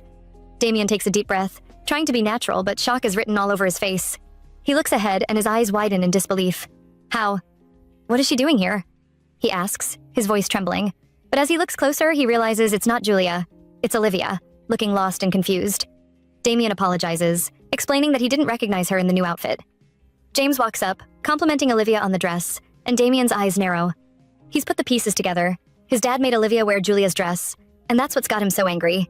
Why did you make her wear this? Damien demands, his voice rising. Olivia tries to calm him down, looking confused, and asks what the problem is. Damien's response is immediate. The dress doesn't suit you. Take it off. Olivia's stunned, but she agrees, saying she felt the same way when she put it on. The tension in the air is palpable, and it's clear that James's plan is already in motion. He offers to show Olivia around the house, and she agrees, seeming to enjoy the prospect of exploring the grand estate. As she walks off with James, Damien's left standing there, feeling like he's been punched in the gut. Everything's happening so fast. First, he's hit with that dizzying pain, and then he's having visions of Julia. He staggers forward, holding his head, trying to process what's going on. It's like his world's been turned upside down, and he's struggling to keep up. He watches as Olivia disappears around the corner with his dad, feeling a pang of unease. Olivia and James are hanging out in the library, surrounded by a fascinating collection of books. James mentions that his family's been collecting these books for generations, and he offers to let Olivia borrow any book she'd like. As she scans the shelves for something that catches her eye, her mind starts to wander. She can't help but think about Damien's behavior earlier. He was being so harsh and strange. It's like when they were at the lab and he told her she didn't belong there. She pulls a book from the shelf and James notices, asking if she's thinking about his son. Olivia quickly denies it, saying she's just found a book she'd like to borrow. But James is too clever, and he asks again, this time wondering if she's upset with Damien for the way he acted earlier. Luna chimes in, saying she can see a wolf in the book's title. Later, James asks Olivia if she's certain Damien has her best interests at heart. Olivia insists that he does, but James scoffs in disbelief, his expression cold and skeptical. The conversation leaves Olivia feeling uneasy, and she tries to convince herself that she's just being paranoid. But the encounter leaves a bad taste in her mouth. At dinner, James asks Olivia if she enjoyed the tour of the house, and she thanks him for showing her around. He asks Luna what she liked most, and the little girl is too busy devouring her steak to care about anything else. James turns his attention to Damien, asking where he disappeared to after their encounter in the hallway. Our guy Damien is trying to play it cool, saying he was just resting in his room, but his dad's not buying it. James knows how to push his buttons, and he says that ditching his fiancée and holing up in his room isn't exactly the best behavior. Olivia tries to smooth things over, saying she's sure Damien was just tired, and he assures her he's feeling better now. But the truth is, he blacked out in the hallway and somehow ended up on his bed. It's mysterious, and Damien's not sure what's going on. He's trying to keep his cool, sipping his wine with composure, but when he looks up to start a conversation with Olivia, something's off. Suddenly, he's in a state of alarm again, and a familiar voice is questioning him about the drug. Through his glass of wine, he sees Julia sitting across the table from him, and it's like a memory replaying before his eyes. She walks up to him, reminding him of his promise to take the drug and become human like her. Damien's shocked, and Julia's deranged look is freaking him out. He's promised to stay with her forever, and it's like a horror movie scene unfolding before his eyes. Damien's reaction is intense. He shatters his glass of wine, sweats profusely, and looks like he's about to pass out. Olivia's worried, asking if he's all right, but Damien's not responding. He knows that if he collapses, Olivia will use her powers, and that's the last thing he wants. Our guy quickly gets up, asking to be excused, and walks away, slamming the door behind him. Olivia's left speechless, worried about him, and James is asking her how she feels about all this. He's pointing out that Damien has no respect for her, and Olivia's taking her time to respond. She thinks about James's behavior. He's completely unfazed, as if he expected Damien to walk out. He didn't even ask anything when Olivia changed her outfit earlier. Now it's like he's trying to change her mind about Damien. Olivia's not having it, though. She says Damien's just struggling, and James should be worried about his son, not criticizing him. She gets up, determined to follow Damien and check on him. James asks why she's doing all this, even after what she's seen, and Olivia looks back at him, saying she's worried about her fiancé. Damien's walking in the woods, but he has no idea how he ended up here. He ran out of the mansion without thinking, and now he's surrounded by trees. He's been here before, though. He remembers coming here to think about upping the dosage of wolfsbane. He was experimenting with the drug, trying to find a way to control his werewolf instincts. As he walks, he hears a rustling in the bushes behind him. He turns around, and someone steps out of the bushes, saying hi. It's Julia, the girl he met in these very woods. She asked him if he was a wolf, and he was surprised to see a human out here. But Julia wasn't afraid of him. Her father was a hunter, so she was used to being around predators. They became fast friends, and eventually, something more. Looking back, Damien regrets how things turned out. As he stands there, lost in thought, he remembers the night Julia walked up to him in the woods. He'd warned her not to come near the Brown estate that day. It was a blue moon, and the werewolf's instincts were running wild. But Julia didn't listen, and she showed up, sobbing uncontrollably. Damien rushed towards her, asking what was wrong, and she managed to speak through her tears. Her parents wanted to marry her off to some guy she'd never met, and she was devastated. Damien was stunned. He had no idea things were that bad for her. Julia blamed him for her situation, saying that if he'd just hurried up with the drug development, she wouldn't be in this mess. Damien felt a pang of guilt. Now, as he stands in the woods, he can't help but wonder what would have happened if he'd just been faster, if he'd just been able to save her. Damien's trying to reassure Julia, saying he's not empty-handed. The instinct suppressant is almost complete. Julia's face lights up with excitement, and she asks if he won't turn into a wolf anymore. But then Damien's all caution, saying the suppressant isn't stable and needs more fine-tuning. Julia's not having it, though. She says he's being overly cautious and suggests they test it right now. Damien's taken aback, but Julia's not shaken. She says the best time to test it is when his instincts are at their peak, and that's right now under the blue moon. Damien's hesitant, saying he doesn't want Julia to be in danger if things go south. But Julia's emotional switch is flipped, and she's suddenly wailing on the ground, saying she thought she could trust him. But he wouldn't even care if she ended up marrying some delusional man and living a miserable life until she eventually dies. Damien's alarmed, saying he'd never want that for her. But Julia's got a crooked smile on her face, and it's clear she's manipulating him. What's going on here?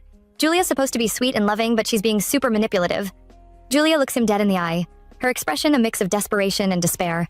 She asks if he wants her to be miserable, and tears start rolling down her cheeks. Damien's in a state of alarm, but eventually, he comes to a decision. He pulls Julia up and says he'll take the suppressant. He pulls out a vial from his pocket and tells Julia to run away the moment she feels unsafe. Damien gulps down the vial's contents, drops the glass vessel to the ground, and Julia asks how he feels. Damien's struggling to breathe, his body's burning up, and he's wondering if it's because of the blue moon. He falls to his knees, and just as he's trying to catch his breath, a rustling noise comes from the bushes behind him. A wolf emerges, snarling and ready to attack. Julia's terrified, and in a flash, the wolf leaps towards her. But just in time, another wolf intercepts it midair. It's Damien in his true form. The two wolves clash, and Julia's left staring in utter silence, her fear and shock rendering her speechless. She manages to whisper Damien's name, and the victorious but blood-stained Damien turns his attention to her, growling. Julia's scared out of her wits and takes off running, with Damien following close behind, begging her to wait up. He assures her he's in his right mind and not trying to hurt her, but she's too afraid to listen. She keeps running, begging him to stop following her, screaming at him to stay back and calling him a monster. They finally reach a cliff and Julia's got nowhere to go, but she keeps moving away, practically at the edge. She stumbles and Damien screams, stretching out his arm to catch her, but he fails.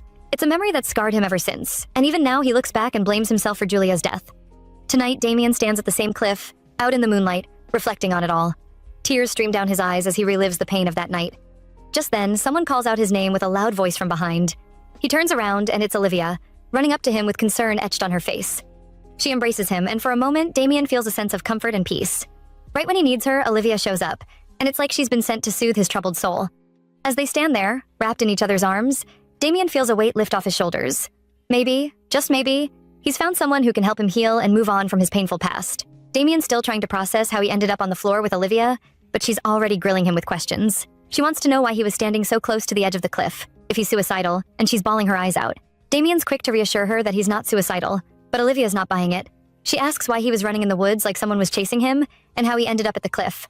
Damien tries to downplay it, saying he just had a headache and was trying to walk it off, but Olivia's not convinced. Our girl, Olivia, is determined to get to the bottom of things. She's been noticing that Damien's been acting strangely lately, and she's worried about him. She asks him again why he was standing so close to the edge, and Damien finally opens up. With a sober look on his face, he reveals that the cliff is where Julia fell to her death. Olivia's taken aback, and she asks if he's still not over Julia. But Damien's quick to clarify that it's not what she thinks. He's not still pining for Julia.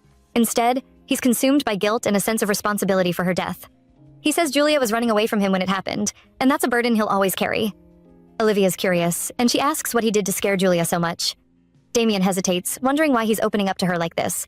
He's practically broken down, and he apologizes because he can't tell her the truth. Olivia's trying hard to be understanding, but she really wants to know what's going on. She looks him in the face and says she really wants to know. Damien asks why, and Olivia's memories flash before her eyes.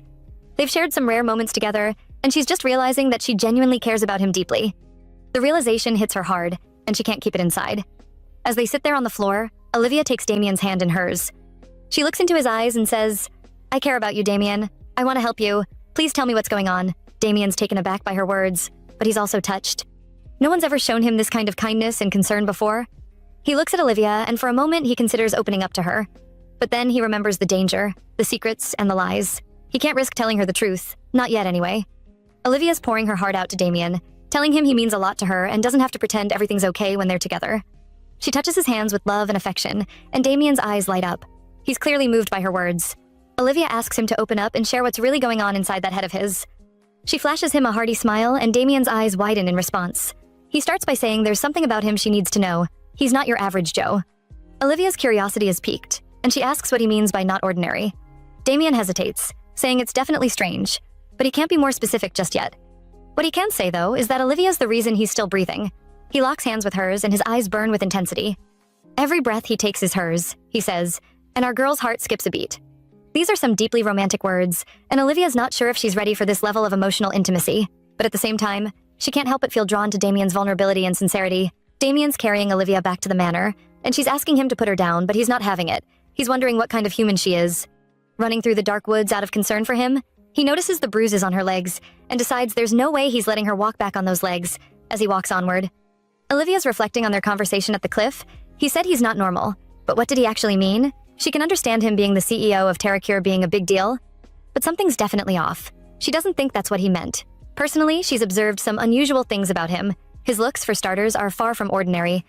She's also noticed that he's incredibly intelligent and resourceful, and there's something about him that just draws her in. She can't quite put her finger on it, but she feels a deep connection to him. Damien asks her to sit down for a moment, jolting her back to reality. He says he'd like to clean her wounds, and she's down for that. Olivia sits on a rock near a pool of water, takes off her shoes, and Damien removes his coat. He's really gentle with her, cleaning her wounds with care and precision. As he works, he starts up a conversation about his dad using her to test him. His father tried to see if Damien's really in love with Olivia or just substituting her for Julia. Damien says his father thinks he hasn't gotten over Julia, which is why he had Olivia stay in Julia's room and even gave her Julia's dress to wear. Damien assures Olivia that he doesn't see her as a substitute, and she believes him. She says it explains why he's been arguing with James so much, and she had her suspicions about his father too. Olivia understands it must have been frustrating for Damien not being able to tell her about it all along, and she pats him on the head gently. Damien looks at her with mischief in his eyes, then proceeds to peck her knee. Olivia shivers and trembles all over, clearly affected by his touch. The tension between them is palpable, and it's like the air is charged with electricity. Damien's eyes lock onto hers, and for a moment, they just stare at each other, the only sound being the gentle lapping of the water against the shore. Olivia's wondering what Damien's doing, and he claims he's just stopping the bleeding, but she's not buying it. He's kissing her after all. Damien's got a weird way of showing affection, but Olivia's not complaining. He says he wants to erase every scar from her body, and our girl's intrigued. Damien's face is inches from hers, and he's saying some pretty intense stuff, like how pain masks other pain. Olivia's taken aback, thinking that's some pretty deep stuff coming from the CEO of a pharmaceutical company. But before she can respond, Damien shuts her up with a kiss. In all honesty, Olivia knows Damien's strange, but she's into it. He's brushing her hair, and it's clear he's trying to imprint on her, to keep her safe. He's dead serious about it too. He'll do it even if it leads to his own death. But when Olivia cries out in pain, Damien pauses. There's a scar on her neck. He asks what's wrong, and our girl explains she must have gotten cut on a branch on her way up. Damien's apologetic, blaming himself for her pain. He's been saying he'd protect her, but all he's done is hurt her time and again. Damien's torn. He doesn't want to hurt Olivia, but he also can't bear the thought of losing her. Imprinting on her might cause her pain, but not imprinting might put her in danger. He's battling with decision-making, but ultimately he decides to hug her instead. He's made up his mind. He'll reveal what he is to Olivia, and let her decide whether she wants to be with him or not. It's a risk, but he's willing to take it. Damien's had enough of hiding his true self, and he's ready to face whatever consequences come his way. He's tired of living a lie, tired of pretending to be something he's not. Back at the manor, the butler's got an update on Miss Olivia and Damien, and it's a doozy. It's been confirmed that Olivia's got the same ability as Julia, and James is freaking out, thinking she's a threat to Damien's safety. But here's the thing, James actually seems to care about his son's well-being, which is kinda surprising. The butler drops another bombshell. Olivia saved Damien's life, throwing herself in harm's way to protect him. James is startled, glancing at little Luna as he tries to process this new info. The butler's observation is that Olivia's different from Julia. Instead of putting Damien in danger, she saved him. James is left speechless, realizing that maybe Olivia isn't just a Julia substitute after all. He asks the butler if he's certain about what he saw, and the butler confirms it. James is pondering the implications, thinking back to how sincere Olivia's concern for Damien seemed earlier. Just then, the door bursts open, and in walk Damien and Olivia, with Luna in tow. Mother and daughter share a warm hug, and Olivia apologizes for keeping Luna waiting. But Luna's not bothered, saying she got to eat tons of yummy food, so it's all good. James watches the trio, and for a moment they look like a loving family. He can't remember the last time he saw his son smiling and glowing like this. He calls out to Damien, asking for a word, and suggests Olivia and Luna go relax. The butler offers to show them to their room, and the two of them head out. As Olivia leaves, she glances back at Damien and his father, wondering what James wants to talk to him about. Is he going to finally accept her as Damien's partner? Or is there something more sinister brewing? James is having a heart-to-heart with his son, and it's getting real. He says Damien was a mess after Julia's passing, but he's not the same anymore. Damien credits Olivia for the change, saying she's been the turning point in his life. James is curious, asking what's so special about her. Damien gushes about how she saved him from going over the edge of the cliff and encouraged him to be honest with himself. James raises an eyebrow. Thinking it's cheesy for a human to talk about honesty when they lie so often, Damien calls out his dad, saying he appreciates the little talk, but it's more than his father has ever done for him. James is speechless, and Damien drops another bombshell. He feels like everyone's out to exploit him, including his own dad. James defends himself, saying he did it all for Damien's good. But Damien's not buying it, at least not entirely. James knows Olivia's got the same powers as Julia, and that's a major concern. He'd rather test some human than watch his son die. Despite his tough exterior, it's clear James cares deeply for his son. Damien acknowledges that he hit rock bottom because he pushed too hard testing the drug, but James thinks it's because Julia swayed him. They need to make sure that never happens again. Damien's made up his mind to stay away from Olivia on the day of the blue moon, but he knows there's a high chance she'll leave him anyway when she finds out the truth. James is shocked, worrying that Olivia will leak the secret to the press, but Damien assures him she'd never do that. If she decides to stay, Then he can move forward with plans to develop a new drug. As James knows, a potent poison can become a strong medicine. James is impressed with Damien's cleverness, realizing his son had a plan all along. Damien warns his dad that if he gets rid of Olivia, he'll lose the chance to actualize his plans. James is still skeptical, thinking there's a probability Damien's lying to protect Olivia, but Damien's not having it, saying he's not naive to lie about something he's certain his dad will find out eventually. Damien demands that his father apologize to Olivia, and James is taken aback by his son's audacity. Damien doesn't care what his father thinks, and he storms out, slamming the door behind him. The boss sits back, thinking about his next move. He's not sure what to make of Damien's newfound confidence and determination. Meanwhile, it's a new day, and Damien, Olivia, and Luna are ready to leave. Damien looks like he's been up all night. Those dark circles under his eyes are a dead giveaway. He's managed to distract James by focusing on the new drug, but he knows his father's unpredictable, so there's still a chance he'll harm Olivia. As they're leaving, James apologizes for his behavior yesterday, saying he did it out of concern for his son. He pleads for Olivia's forgiveness, and she graciously accepts, saying it's fine, she wasn't hurt or anything. Damien's wondering if he was too worried after all. James walks up to him, tells his son to focus on developing the new drug, and proposes a truce, sealing it with a handshake. Damien's skeptical, but he shakes his father's hand, telling him he won't let him down. He calls out to Olivia, and they get in their car ready to zoom off. James is still staring out at the distance, lost in thought as he reflects on his son's words. He's thinking about how sometimes poison can become strong medicine in the right hands. And he's got to admit, Damien's got a point. He's still trying to wrap his head around the fact that his son might actually reveal his true identity soon, especially with the blue moon fast approaching. Time will tell. Indeed. Meanwhile, the scene shifts to the Terracure building, where Damien's meeting up with Olivia. He's surprised she came around, but she says she's here for Luna, who's having another test done today. Damien takes a seat beside her and asks who recommended the test this time around. She mentions it's the doctor she met at the lab the other time she came around. Damien's intrigued, saying he didn't hear about it before now and would have sent his assistant instead. He's worried it might have stirred up some unpleasant memories for Olivia. Especially after their encounter in the lab hallway, Damien apologizes for his behavior back then, saying he wasn't himself and had no intention of hurting her feelings. Olivia takes a sip of her tea, saying he looked really distressed that day, and she'll take his word for it that it was a mistake only if he's honest with her and answers one question. Olivia's curious, asking why he got hurt that day and if it's all right. He tells her now. Damien explains that he was high on painkillers and got into a fight that day. Olivia's surprised, asking if he's still taking pills like that, and Damien confirms it's because of the disease mentioned in the news article. Olivia's eyes widen in understanding, and she asks if this is what he meant when he said he wasn't an ordinary person. Damien's taken aback, staring into nothingness for a moment before responding. The tension's palpable, and it's clear that Damien's struggling to open up about his secrets. Our girl quickly realizes her statement sounds like she's cornering him, and that's not her intention, so she touches him gently and says it's okay, he's just the way he is. And she accepts him for who he is. He can be himself when he's with her. Our girl's so caring, and Damien appreciates her for being so sweet. But deep down, he's worried she'll not hold him like this when she learns the truth. This thought troubles him deeply. He'd planned to confess after solving the mystery of the wolf case from the church the other day, but he's not made any progress with the investigation, and deep down, our male lead is a little relieved. It's weird because it's all mysterious. But when he holds on to Olivia, all the cares in the world somewhat fade. They've switched to a different location, and now they're in Damien's office, where he informs Olivia they're throwing a charity party to mark Terracure's founding anniversary in a few weeks. It's a pretty big occasion for their family and their company. It's practically the highlight of the year, known to attract the attention of everyone from the business world to politics and even entertainment.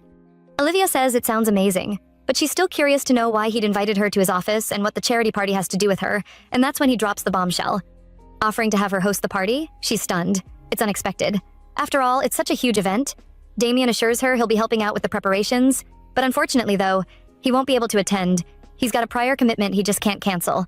He's certain her showing up at the event alone will raise eyebrows and possibly bad press, so he'd rather have her as a host. Our girl accepts the responsibility, and Damien's relieved, but little does he know, this charity party is going to be a game changer for all of them. Damien's being super helpful, offering to lend a hand in any way he can to make sure the event's a massive success. And let's be real, they do make a pretty awesome team. Olivia's still on cloud 9. She can't believe she's actually going to be hosting a party. And not just any party, a grand, glamorous, and utterly glorious one. Olivia's dishing out all the deets to Sarah about the upcoming charity party, and she's feeling a tad overwhelmed. It's a big deal, and she's not sure she's got what it takes. After all, her party planning experience is limited to her high school prom. Sarah's listening intently, her eyes wide with excitement. She's always been the party-loving type, and Olivia's grateful to have her as a friend. Sarah's energy is infectious, and Olivia's starting to feel a little better. Maybe this party thing won't be so bad after all. Sarah's bouncing up and down, excitedly talking about dresses and decorations, and Olivia's laughing, feeling a little more at ease. Sarah's aura switches up, and she's all jovial and curious. asking about Olivia's relationship with Damien. Olivia's blushing a little, feeling a little self-conscious. But Sarah's just being her usual nosy self. Olivia's used to it and she's not bothered. She's happy to share some details, but not too much. She's still getting used to the whole fake engagement thing, and she's not sure how much to reveal. Sarah's thinking to herself that Damien's probably planning to go wild during the blue moon, downing a bunch of ISPs and losing control. It's no secret to the wolves that he goes off the rails during this time, but she keeps all this to herself. Instead, choosing to boost Olivia's confidence and assure her she's got her back. She's got a plan to make sure Damien pays up for her help later. Though, the scene shifts to an unfamiliar building, where a phone rings and is picked up by Father Lowell, who's on the receiving end of a call from Olivia. She's asking how he's been, saying she's been worried about him since the church was closed and she didn't get his number. Father Lowell appreciates her kind words, saying God has been watching over him, so he's doing all right, Olivia asks after the priest who was with him that day. And Father Lowell assures her he's doing well. He's holding a book with Olivia and Damien's picture on it, and he mentions he's aware Olivia's been pretty busy lately. She immediately offers him an invitation to the charity party and asks where to send it. Since she doesn't know his whereabouts, Father Lowell says she should send it to Max. Max Reynolds, the journalist. He'll get the invitation from him, and he politely requests 2 invites. They end their call, and Father Lowell speaks to his friends, saying it's easy to get things done once trust has been established. His guy asks if all this is necessary, suggesting they could just wipe out all the betas if they wanted to, but Father Lowell says they shouldn't draw too much attention to it. They already know how to handle them. It's been confirmed that Damien's going to be stuck in the kennel all day, and Father Lowell reveals their main objective is the kidnapping. His guy's getting a little anxious, asking how Father Lowell plans on getting that invitation, and if he's really going to bring Max, the human journalist, over. Father Lowell's got a plan. Though, he's going to assign Max another task, a very important one, and he's got a sly look on his face, like a villain plotting his next move. The day before the charity party, Max finds himself at the church, standing against a wall, breathing heavily, trying to get his bearings. He looks around, wondering what's going on, and notices other people in the building, who seem to sense someone's presence and are preparing to go take a look. The priest had asked Max to bring the invitations, but now he's nowhere to be found. And to make matters more confusing, Max sees Damien Brown's secretary here, which makes him wonder if the church is somehow connected to the Terra Cure. But it looks like a normal, humble church, nothing out of the ordinary. As the guys gradually approach him, checking around, Max starts to feel severely bothered, thinking he's going to get caught. He wonders if he can slip out the back door. But before he can make a move, Russell and his guy hear noises from outside. Someone's out there, and they both decide to check it out, dashing off to investigate. Max is saved. Whoever distracted them has simultaneously rescued him. He's decided to forget about the invitations and just get out of there, but as he's making his escape, the invitation slips from his hand and falls to the ground. He gets down on his knees to pick it up, but something catches his attention. He looks at the ground and sees drag marks. Max wonders what it could be. He attempts to push the big wooden figure, and to his amazement, a doorway leading underground opens up. He's stunned. It wasn't just some small, humble church after all.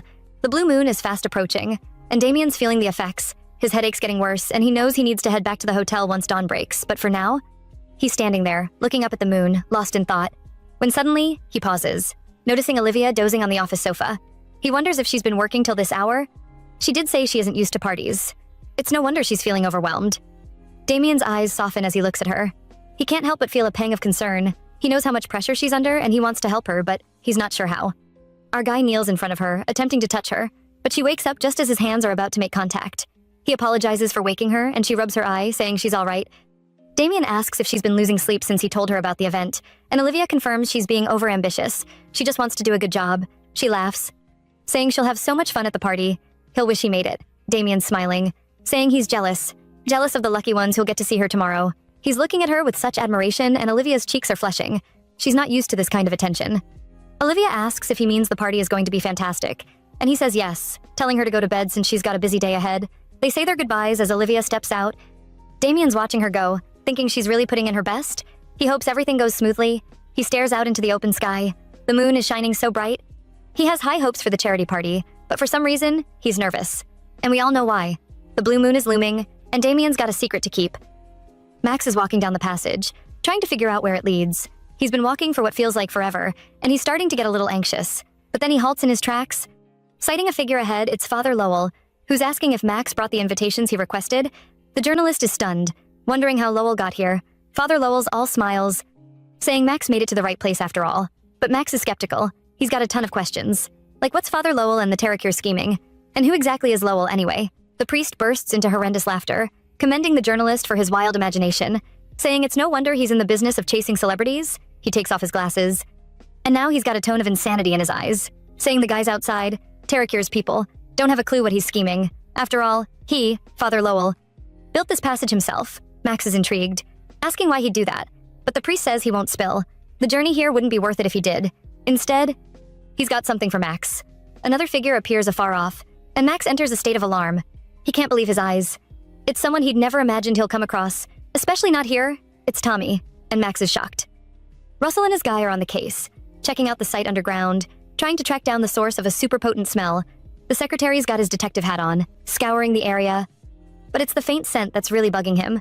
He's convinced it's Silas, his guy's on the same page, saying whoever distracted them earlier must be hiding down here. Luring them into a trap? Russell's staring at his phone, confirming there's no signal, and he's wondering why the guy who lured them would take such a risk. His guy suggests they search the whole place.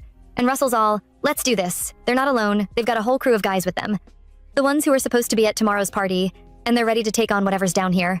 They're turning the place inside out, cell after cell, but nothing's turning up, until someone shouts out that they've found something. It's a dead wolf. Russell walks up to the corpse, and there's this beeping noise coming from it. He inspects it, opening its mouth, and that's when he sees it. A whole lot of dynamite. It's a trap. He shouts to his guys to run, but it's too late. The place erupts in a massive explosion. Boom! It's like the whole underground is shaking. It's the big day, the blue moon is shining bright, and Olivia's stepping into the scene, looking absolutely stunning in her beautiful green dress. The murmurs and gasps are deafening. Everyone's talking about Olivia Moore, Damian Brown's gorgeous fiancée, the single mom who's stealing the show. Her outfit is more than amazing, and she's rocking it with confidence. Luna's by her side, and the little girl's saying her mom's a princess, and she should smile more. It's adorable. And Olivia's beaming with pride. She's taking it all in, enjoying the attention, but also feeling a little overwhelmed. It's a lot to take in, but she's handling it like a pro. Someone screams Olivia's name, and it's her bestie, Sarah, who's complimenting our girl and getting appreciated in return for all her support. Sarah's saying the party's really classy, and she can't believe it's Olivia's first time hosting. Olivia's laughing, saying Sarah's too kind, but Sarah's insisting it's the truth, and she's not like some people. Cough, Damien. Cough, who shall remain nameless. They're walking around, chatting about the party, and Olivia's a little nervous, but Sarah's telling her to chill. Everyone's eager to see her, and that's why they've got such a huge crowd. Olivia's feeling a little more at ease. A young lady walks up to Olivia, looking super shy and practically trembling. She's saying she manages Olivia's fan account and shows her cell phone before asking for a photograph. Olivia's new to all this, so she's asking for more info, and the young lady's practically worshiping her, showering her with praise. Sarah's saying it's fine to oblige and take a picture. Since the young lady wants it so badly, more people are coming up, asking for photographs and autographs. It's chaos. But Olivia's handling it like a pro. Someone randomly shines a light on Olivia, and it catches her off guard. A young man's questioning her about her relationship with Damian Brown, asking why he's not here. And if it's true their relationship has gone sour, Olivia's covering her face, saying it's not true. But Sarah's cutting her short, saying she doesn't have to answer his question. Sarah's got Olivia's back, and she's not letting anyone get under her skin. Sarah's taking charge, grabbing hold of the camera and calling security to escort the young guy out immediately. She's got a firm grip on his arm and he's trying to wriggle free, asking how she's so strong, but Sarah's not having it. She's demanding that they wipe the camera clean of any data before he leaves the venue. A security guard approaches her, apologizing for the inconvenience, and Sarah's asking about the security detail for today's party and Russell's whereabouts, the guard's informing her that Russell's out of reach. And the news is grabbing her by surprise. The head of security, along with all the men he took with him, are nowhere to be found. It's like they vanished into thin air. The guard's telling her they've got a situation with a shortage of staff, so they couldn't send out a search party, and now they're practically just stuck waiting and hoping all is well. Sarah's saying the information is coming really late to her, but not to worry. She'll check it out by herself. She's taking matters into her own hands, and she's not going to let anything ruin Olivia's big day. Afar off, Olivia's staring on, wondering if there's a problem with the party. Someone's walking up to her from behind, calling on our girl. It's Gloria Hill from the Single Mother Support Center. They're exchanging greetings, and Olivia's smiling, trying to play it cool, but she's also a little worried. An announcer's picking up the microphone, calling the attention of everyone around. The spotlight's shining on Olivia, and she's being invited to the podium. She's welcomed with a round of applause, and she's taking her place, trying to soak it all in, back at Damien's place. He's laying in his indoor cell, back against the wall. A bottle of drugs toppled over, and his phone's laying on the floor, vibrating. But he's unresponsive, he's out cold, and it's unclear what's going on. Is he okay, or is something more sinister at play? Damien's phone is vibrating repeatedly, and finally he opens his eyes, stretching out his hands weakly to pick up his cell. He's got 3 messages from Russell, and they're super short, but they're packed with info, church, dungeon, trap, Silas, that's all. Damien's shocked. His eyes are scanning the messages, trying to make sense of them. And just as he's processing everything, a call comes in. It's Sarah on the line. She's informing him she's not been able to reach Russell, and she's updating him on the situation with the party security being understaffed because Russell took all the men with him. Sarah's apologizing for bothering him. She knows why he's not at the party, but Damien's not even listening. All he can think of is Olivia. He drops his cell and gets up on his feet. Sarah's calling to him on the phone, but he's not responding. He's trying to put the pieces together in his head. And finally, he comes to a conclusion. It's Silas. He's been after Olivia this whole time, and Damien's spot on. He's practically staggering right now, holding on to the steel cell bars for support. He knows if he just transforms into a wolf, he could protect Olivia, but something's stopping him. If he leaves here as a wolf, it could end really badly. History could repeat itself. He's haunted by the memory of losing Julia. It's a problem. A big, big problem. Damien's stuck. He doesn't know what to do, but he knows he's got to protect Olivia, no matter what. It's the charity party venue, and Silas and Father Lowell are both lurking around. Lowell asks if Silas has taken care of the guys, and Silas confirms he has. Showing him the bodies of the unconscious men laying waste in a room close by, Silas asks if all of this was really necessary. He's certain he could have handled it all on his own. But Father Lowell's not having it. He walks up to Silas, tells him not to get cocky, reminds him that they're going up against Damien Brown, so he shouldn't let his guard down. They can't afford a moment's lapse. Silas asks if Father Lowell's harboring a long-standing grudge against Damien, and Lowell flinches at his words. Silas states his theory about the whole thing, guessing it's a revenge plot for a parent or possibly a sibling, or it's just out of spite for Damien Brown. Father Lowell claims it's instinct that's driving him. Pure wolf instinct to overthrow the weaker alpha? What a way to put it. Silas laughs. Viewing Lowell's methods as unconventional for someone who claims it's instinct backing his actions, Lowell scoffs at him, says he's a little disappointed Silas doesn't know a lot. He's not about to teach him everything from scratch. After all, Silas was raised like royalty in the Brown household. Silas is visibly upset with the statement, but Lowell calms him down, pats him on the shoulder, and he cools off. Meanwhile, back at the party, Olivia's speech is about to end. She's talking about her late husband and the difficulties she's faced as a single parent, but luckily for her, she's been privileged to meet people, good people who cared for her well-being and mended her wounded heart. Because of these loving people, a sense of joy has slowly crept back into her heart, and she hopes in her heart that this event brings a light to those going through a dark time. Beautiful speech. She takes her time to appreciate each and everyone for their support. Thanks the Single Mother Support Center especially, and above all, she thanks Damien. The crowd erupts in applause, and Olivia's smiling, feeling grateful and relieved. But little does she know, danger's lurking around the corner. Just as Olivia's wrapping up her speech, the door creaks open from behind them, and chaos erupts. Someone screams at the top of their lungs and pandemonium breaks out. It's a wolf. And it's not alone.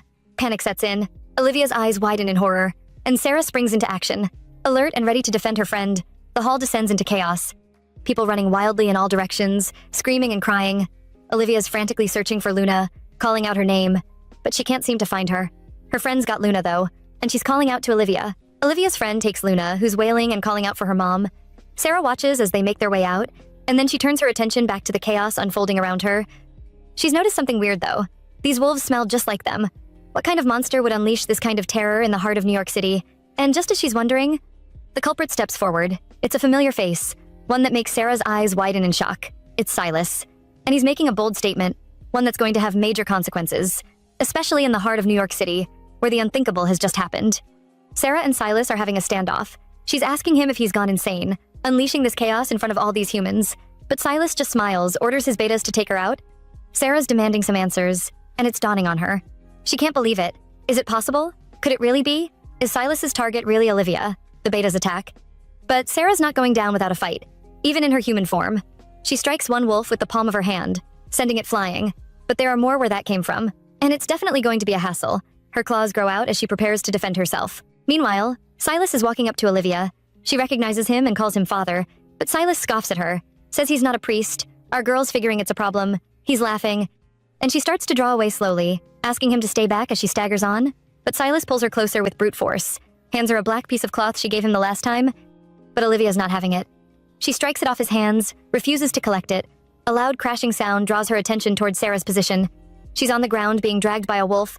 Olivia's not having this whole humiliation. She knows it's the blue moon, but having this mutt drag her friend around is pissing her off really bad. She kicks the wolf hard across the face and wonders, what's the issue with these wolves? They look like regular betas, but something's off. The aura they're giving off is nothing short of bloodlust and a deep fearlessness. A wolf leaps towards her with ferocity. Sarah's ready to defend herself, but she's not sure what she's up against. These wolves are different, and she's going to have to use all her skills to take them down. The question is, can she do it, or will she become their next victim? The wolf leaps towards Sarah, but it's caught in midair by a bigger wolf. It's Damien, and he's not messing around. One strike and that beta's down for the count. Silas is shocked. He wasn't expecting Damien to show up, especially not after being locked up. But Damien's just laughing, saying he wants Olivia even more now. She's screaming at him to let her go, trying to loosen his grip, but he's not having it. The big dark wolf steps closer to them. Silas is saying he's amazed it's coming for him already, but he's not going down without a fight. He's got his betas to back him up, and they attack Damien, but he's taking them down one by one. Olivia's watching in awe. She can't make sense of the whole scenario, but she's not going to let this opportunity slip away. She decides to make a break for it. Silas is hot on her heels, determined not to let her escape. He almost grabs her again, but she stumbles on her heels and falls backwards. In the blink of an eye, there's swift movement around her, and she falls onto the side of the wolf. He prevents her from falling all the way. She's stunned, questioning what just happened. Did this wolf really just save her? It stares her in the face, and she's frozen in shock.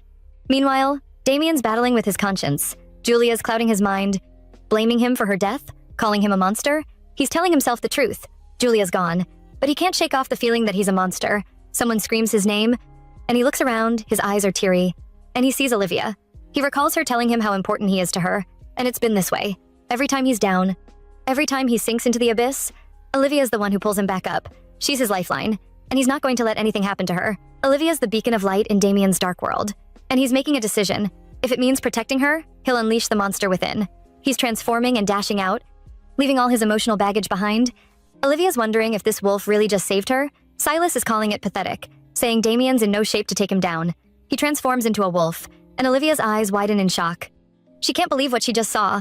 A man turning into a wolf right before her eyes. Sarah's screaming at her to get out of there, but Olivia's frozen in place, her eyes fixed on the battling wolves. Sarah's calling out to her again, but she's not moving. She's too shocked, too amazed. The battle between the wolves is intense, gruesome even. Sarah's shocked by the sight. Silas has the upper hand, pinning Damien down. Olivia's concerned, she can't explain it, but she's not happy with the wolf losing the battle. Silas flings a bruised and bloodied Damien in her direction, and she gasps for air, gripped with fear. Silas attempts to finish Damien off, but just in time, another wolf intervenes. It's Sarah Brown. They have a standoff. Olivia walks up to the injured wolf, blaming herself for his condition. She knows she should escape, but she can't leave. Not like this. She rips a portion of her dress and covers up the wounds on the wolf. It growls and trembles, but she tries to calm it down, saying she means no harm. Their eyes connect, and there's something about this wolf that Olivia can't explain. It's like her heart is aching with longing. She recalls meeting this wolf before, but it was just a dream, or was it? She wonders if that dream stirred up emotions, but it's more than that. She feels a deep connection to this wolf. Her eyes meet his, and she sees Damien in those eyes. Olivia's stunned. Could it really be? Is this wolf really Damien? She's searching his eyes for answers, and what she sees there takes her breath away. Olivia's friend walks into the party venue, calling out for Sarah and her friend, wondering what's taking them so long. She notices some men in suits standing ahead and assumes they're security. She approaches them, asking if they could help her check if anyone's still inside, but as they turn in her direction, a chill runs down her spine. She wonders if they're not security guards. Then why are they still here, looking all shady and suspicious? Someone grabs her by the shoulder, pleading with her to stand back. It's Russell, Damien's secretary. He warns her that the men ahead are dangerous. She recognizes him, but he looks a bit worse for wear. She asks what happened to his face, but he doesn't get into the details. Instead, he steps forward, ready to take on the suspicious men, assuring her he'll deal with them. But the lady's not so sure. She thinks he looks a bit unreliable. She asks if he's certain he can handle them all. Father Lowell scoffs in disbelief, saying he thought Russell was dead from the explosion, but Russell's not having it. He says they'll all meet their maker much sooner than he will. Spitting in disgust at their treachery, Lowell promises to finish him off properly this time around and slowly begins to transform. The lady watches on in shock as the mystery unfolds before her eyes. She turns to Russell, wanting them both to make a run for it, but she's met with another shock. Russell transforms right in front of her. She's trembling. The wolves all stand across from each other. It's a standoff. Things are about to get rough. The lady's caught in the middle, unsure of what to do next. Olivia's eyes lock onto the wolf, and she knows it's gotta be him, Damien. The realization hits her like a ton of bricks. She remembers back to their conversation in the woods. When he said he's not an ordinary person, and now it all makes sense. The wolf's back on his feet, and he's treading forward towards Silas. The two lock eyes and Silas flinches. Something's off. He's got a bad feeling, but he waves it off. He's confident he can take Damien down. Silas leaps towards Damien with bloodthirsty intent, but our guy dodges the assault and strikes back. Silas is caught off guard. He's confused. He was certain Damien was dying. So how is he suddenly so energetic and powerful? And then it hits him. This must be what Turner meant by Olivia's power. Damien stands victorious over a wounded Silas, and he strides towards Olivia. She touches him without fear, smiles, and thanks him for saving her. He sits in front of her, and she asks if he wants her to ride on his back. Damien nods, and Olivia gets on. They leave together, the wind blowing through their hair, back at Damien's place. He transforms into his human form. Olivia sits on the floor, reflecting on all that's happened that day. Damien's standing with his back turned, staring out at the moon. He says he's got a confession to make, and Olivia's curiosity is piqued. He takes a deep breath and says it. I'm a werewolf. Olivia stares up at him, her eyes wide with shock. It's really true. Damien's a werewolf, and from now on, things can never be the same again. The revelation hangs in the air, heavy with implications, and Olivia's not sure what to do next. But she knows one thing. Her life just got a whole lot more interesting. Damien is tired of hiding the truth, and finally tells Olivia his biggest secret. He is a werewolf. The girl looks shocked and speechless. Her silence makes him panic, and he regrets hiding the truth. He steps away from her, too nervous to explain himself. He was terrified she might push him away once she knew everything. He feels embarrassed about his true identity. They are just mindless monsters who tear each other apart. He was too ashamed to admit he is one of them. The man makes a decision and tells Olivia to move out after this mess is solved. The girl isn't expecting to hear that and asks him to explain himself. The man is sure she would want to leave him, so he is helping her escape. Our heroine is disappointed. Did he really think she would leave just because she found out he is a werewolf? Well, Damien really thought that way. The girl is annoyed by his behavior and stands up. She steps closer as she calls him out for being selfish. He always makes all the decisions without asking for her opinions. The man nervously steps away, but Olivia moves even closer. She is tired of him drawing the lines and running away from her. She complains about the way he treats her like a toy. Damien is frightened by her question and quickly denies it. The girl wants to know why he hid the truth. She just needs a simple explanation from him, but Damien looks away and refuses to say anything. His silence disappoints Olivia, and she tells him to forget everything. She's about to leave, which makes him panic. He grabs her hand and finally admits he was afraid to lose her. His answer leaves the girl shocked. Damien finally opens up to Olivia. He had spent years trying to live a normal life. Werewolves are required to take suppressants so they can live among humans. Because he had hurt someone before, he always took more of the drugs than anyone else. The side effects were always terrible, but everything changed when he met Olivia. The girl clearly has no idea what he is talking about, so Damien reveals her ability to heal werewolves. He confesses that he first approached her just to use her powers. But after spending time with her, he fell in love with her honesty and kindness. Everything about the girl always amazes him. Our male lead knows he is being selfish, but he really wants to stay by Olivia's side. He would rather have her hatred than lose her for good. He steps closer and tells her she will never be a toy. The man blushes as he admits he is in love with her. Our heroine feels relieved. During the time she spent with Damien, he had always felt so distant. She always wished he would show her something more than kindness, but she always ended up disappointed. Now she finally understands why he stayed away. The girl is happy because her only wish is to stay by his side without any secrets. She turns around to smile at him and finally admits she also loves him. The man almost cries as she thanks him for saving her. She praises his bravery for telling her the truth. Damien is touched and hugs her tightly. He apologizes for always assuming the worst and is ready to tell her everything about him. While the two are enjoying some couple time, a group of people gather in an abandoned building. The leader stares at the man tied up in a chair and tells him to start talking. The captive looks up and we see it is Lowell Turner. The men gather around Turner and order him to speak. The man refuses to say a word. He will only obey them when they take over Terracure and capture Silas. The men try to spin it like they are helping him, but he exposes them. They are the ones drooling over Terracure. The leader feels insulted, but Turner says he has no use if he can't handle Damien. The other werewolves are annoyed and immediately attack him. He falls over but doesn't stop scolding them. While they are wasting time, Damien has found something bigger than Terracure and ISP. He tells them the man now has a secret weapon. Minson is shocked when the news claims the wolves that attacked them are from the zoo. The girl is sure she saw some shapeshifters. Her yell attracts Luna, and now the child is also curious. The woman looks back and sees Russell behind them. She is terrified and prays Olivia returns quickly. They need to get out of here. Right on cue, our heroine rushes in, looking for her girls. Luna runs to her mother and they share a warm hug. But Minsoon has no time for that. She pulls her friend away and says they have to escape. She reveals that these men aren't normal. She expects her friend to panic, but Olivia admits she knows everything. Minsoon jumps around in shock and almost calls the men werewolves. Our heroine immediately covers her mouth and pulls her friend away. Russell wonders how his boss feels under the blue moon. Damien says he feels relieved and is sure it is because of Olivia. The men still can't believe they fell for the trap at the temple. Just then, our male lead receives a call.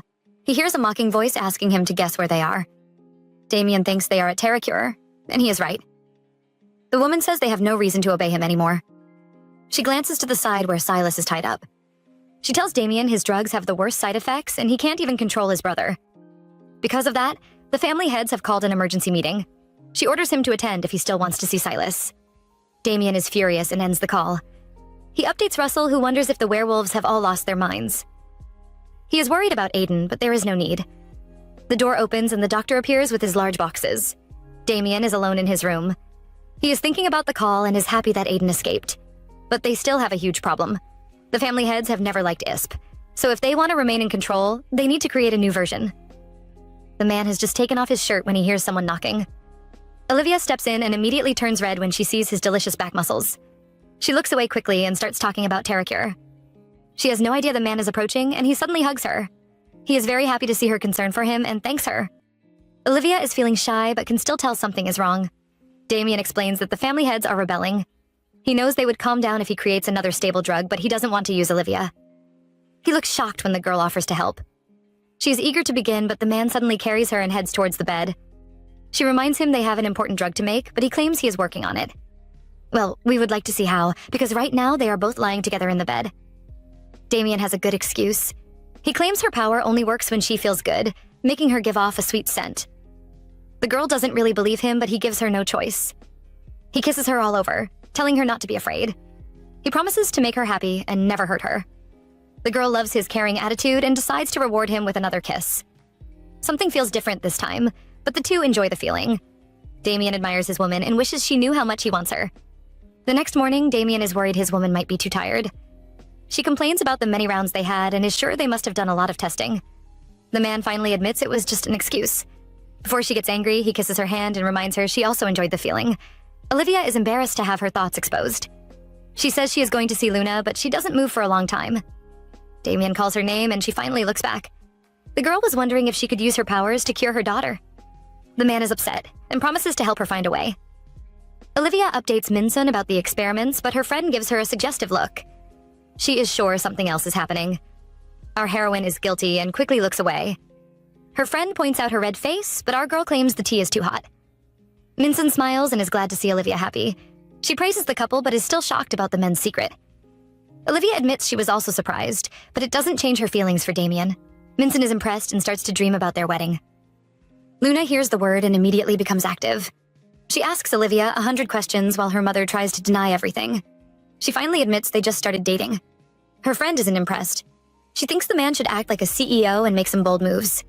She role-plays with Luna, and the two girls laugh crazily. Unfortunately, they are caught in the act as Damien himself walks in. Olivia is nervous, but thankfully the man didn't hear their conversation. Instead, he has something important to tell her. The two head to a private place, and Olivia is worried something might have happened. The man says everything is fine, but his next request leaves her shocked. He wants to meet her parents. Olivia is shocked by this sudden request. She stands there in silence and even starts to panic. Damien interrupts her meltdown, but the girl is still nervous. She thinks he heard Minsun's request and tells him to forget everything. The man can tell she is upset. She gets this strange look whenever her mind is a mess. The girl explains that talking about her parents makes her sensitive because they are both dead. Damien feels bad for upsetting her, but he has important news. During their last experiment, they found something in her that looks similar to what they found in Luna. He believes this is a clue about her illness. Olivia gets excited when she hears her daughter might be saved.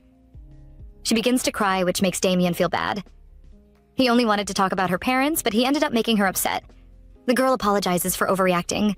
She offers to visit the foster center with him and find more information about her parents. She believes everything will be fine since Damien is by her side. Well, the girl quickly regrets her words. She is still outside the building, but she is already nervous. The door opens and the director appears. Olivia is nervous to meet the woman again.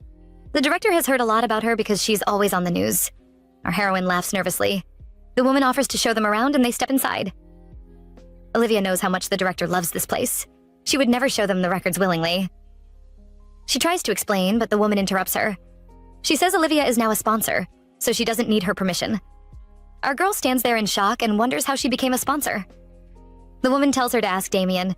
The man looks guilty as he admits he has been making donations to the foster home in her name. The two are alone, but Damien is still explaining himself. He tells her donating is the easiest way because they can now access the records freely. He even sent the children away just to maintain her privacy. The girl wonders where he took them, and he explains they are on a trip to the amusement park. His company is covering all the expenses. Olivia is touched by his kindness and praises him. The man wasn't expecting her praise, but it makes him smug. The two begin to look at the records, and Damien notices her parents' names are missing. He is surprised because she had many medical checkups when she was younger. Olivia still remembers how painful each session was. Damien notices that the sponsors changed, but the medical staff still remained the same. He takes a look at the new sponsor's name, but immediately looks shocked. The new sponsor is Lowell Turner. Olivia has also noticed the name and links it to the priest who attacked them. Damien has also noticed something else. The man's last name is the same as Julia's. Our heroine is very confused, but Damien has someone who might know the whole story. Meanwhile, inside an empty church, a man in a hooded cloak is waiting. He takes it off and it turns out to be Lowell Turner. He is pleased because his revenge will soon begin.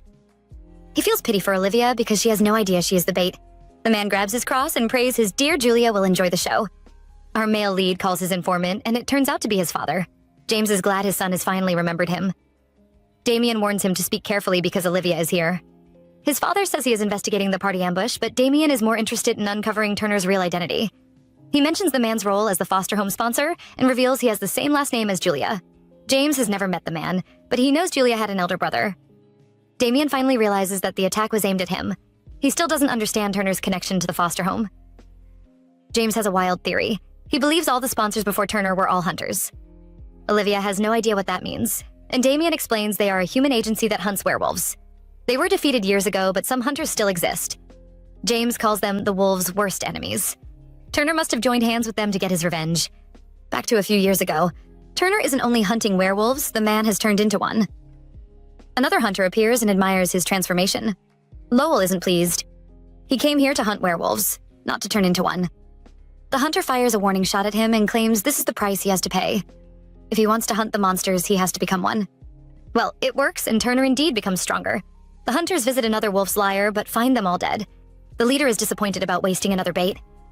Turner has never heard the term, so the leader explains. To hunt the werewolves, the hunters need two things: a weapon to kill the beast and a bait to lure them out. The baits are people with special scents that can attract the alphas and even heal their wounds. Once the alphas taste their blood, they become crazy and can even kill themselves just to get the bait. Turner becomes dizzy when the man says the bait always ends up dead. Even worse, the leader admits the baits weren't born this way. The hospitals around them are all owned by the hunters. They target young children and plant the drug into their vaccinations. Turner is horrified and remembers his little sister. Julia had also taken a vaccination. The man goes crazy and his claws immediately come out. He blames the hunters for ruining his sister's life. The next time we see Turner, he is standing in the midst of dead bodies. The man is ready to become a monster just to get revenge for his sister. Damien is still on the call.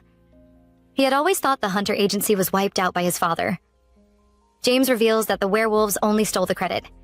Everything was destroyed when they arrived at the agency. The incident had happened 5 years ago, and that is when Turner became the sponsor. The men are sure that the foster center Olivia grew up in was just a facility used to cultivate baits. Their conclusion leaves the girl speechless and terrified. Olivia is still in shock. She refuses to believe she is just a bait used to lure werewolves. James reminds her of her special ability to heal Damien, but his son still doubts the truth. He wonders why the hunters left Olivia alone. His father is sure the curse might have been hidden before then. He thinks it began to work after her first meeting with Damien. Back then, the girl had felt attracted to him in a way she couldn't explain. Our heroine suddenly looks terrified as she realizes there were always signs. She thinks about her sick daughter and suddenly drops the cup she is holding. It shatters to pieces just like her broken heart. Olivia still has some hope and asks if the curse will affect the baby if the bait becomes pregnant. James doesn't want to admit it, but the poison in her body will likely harm the baby. Olivia's heart is destroyed and she doesn't even feel the pain when she places her hands on the glass shards. Damien notices her state and quickly pulls her away. The girl is heartbroken as she realizes her daughter was never sick of some disease. She was poisoned because of her. She shoves Damien away and immediately runs outside. Olivia is focused on running away and doesn't even notice the blood on her face. Damien chases after her, worried about her injured hands. The girl doesn't care about that and says it won't kill her. She looks so broken and it upsets Damien. He reminds her of their promise to never hide their feelings from each other. She had pulled him out of the darkness and now it is his turn to help her. The man begs her to lean on him. Olivia finally opens up and regrets being Luna's mother.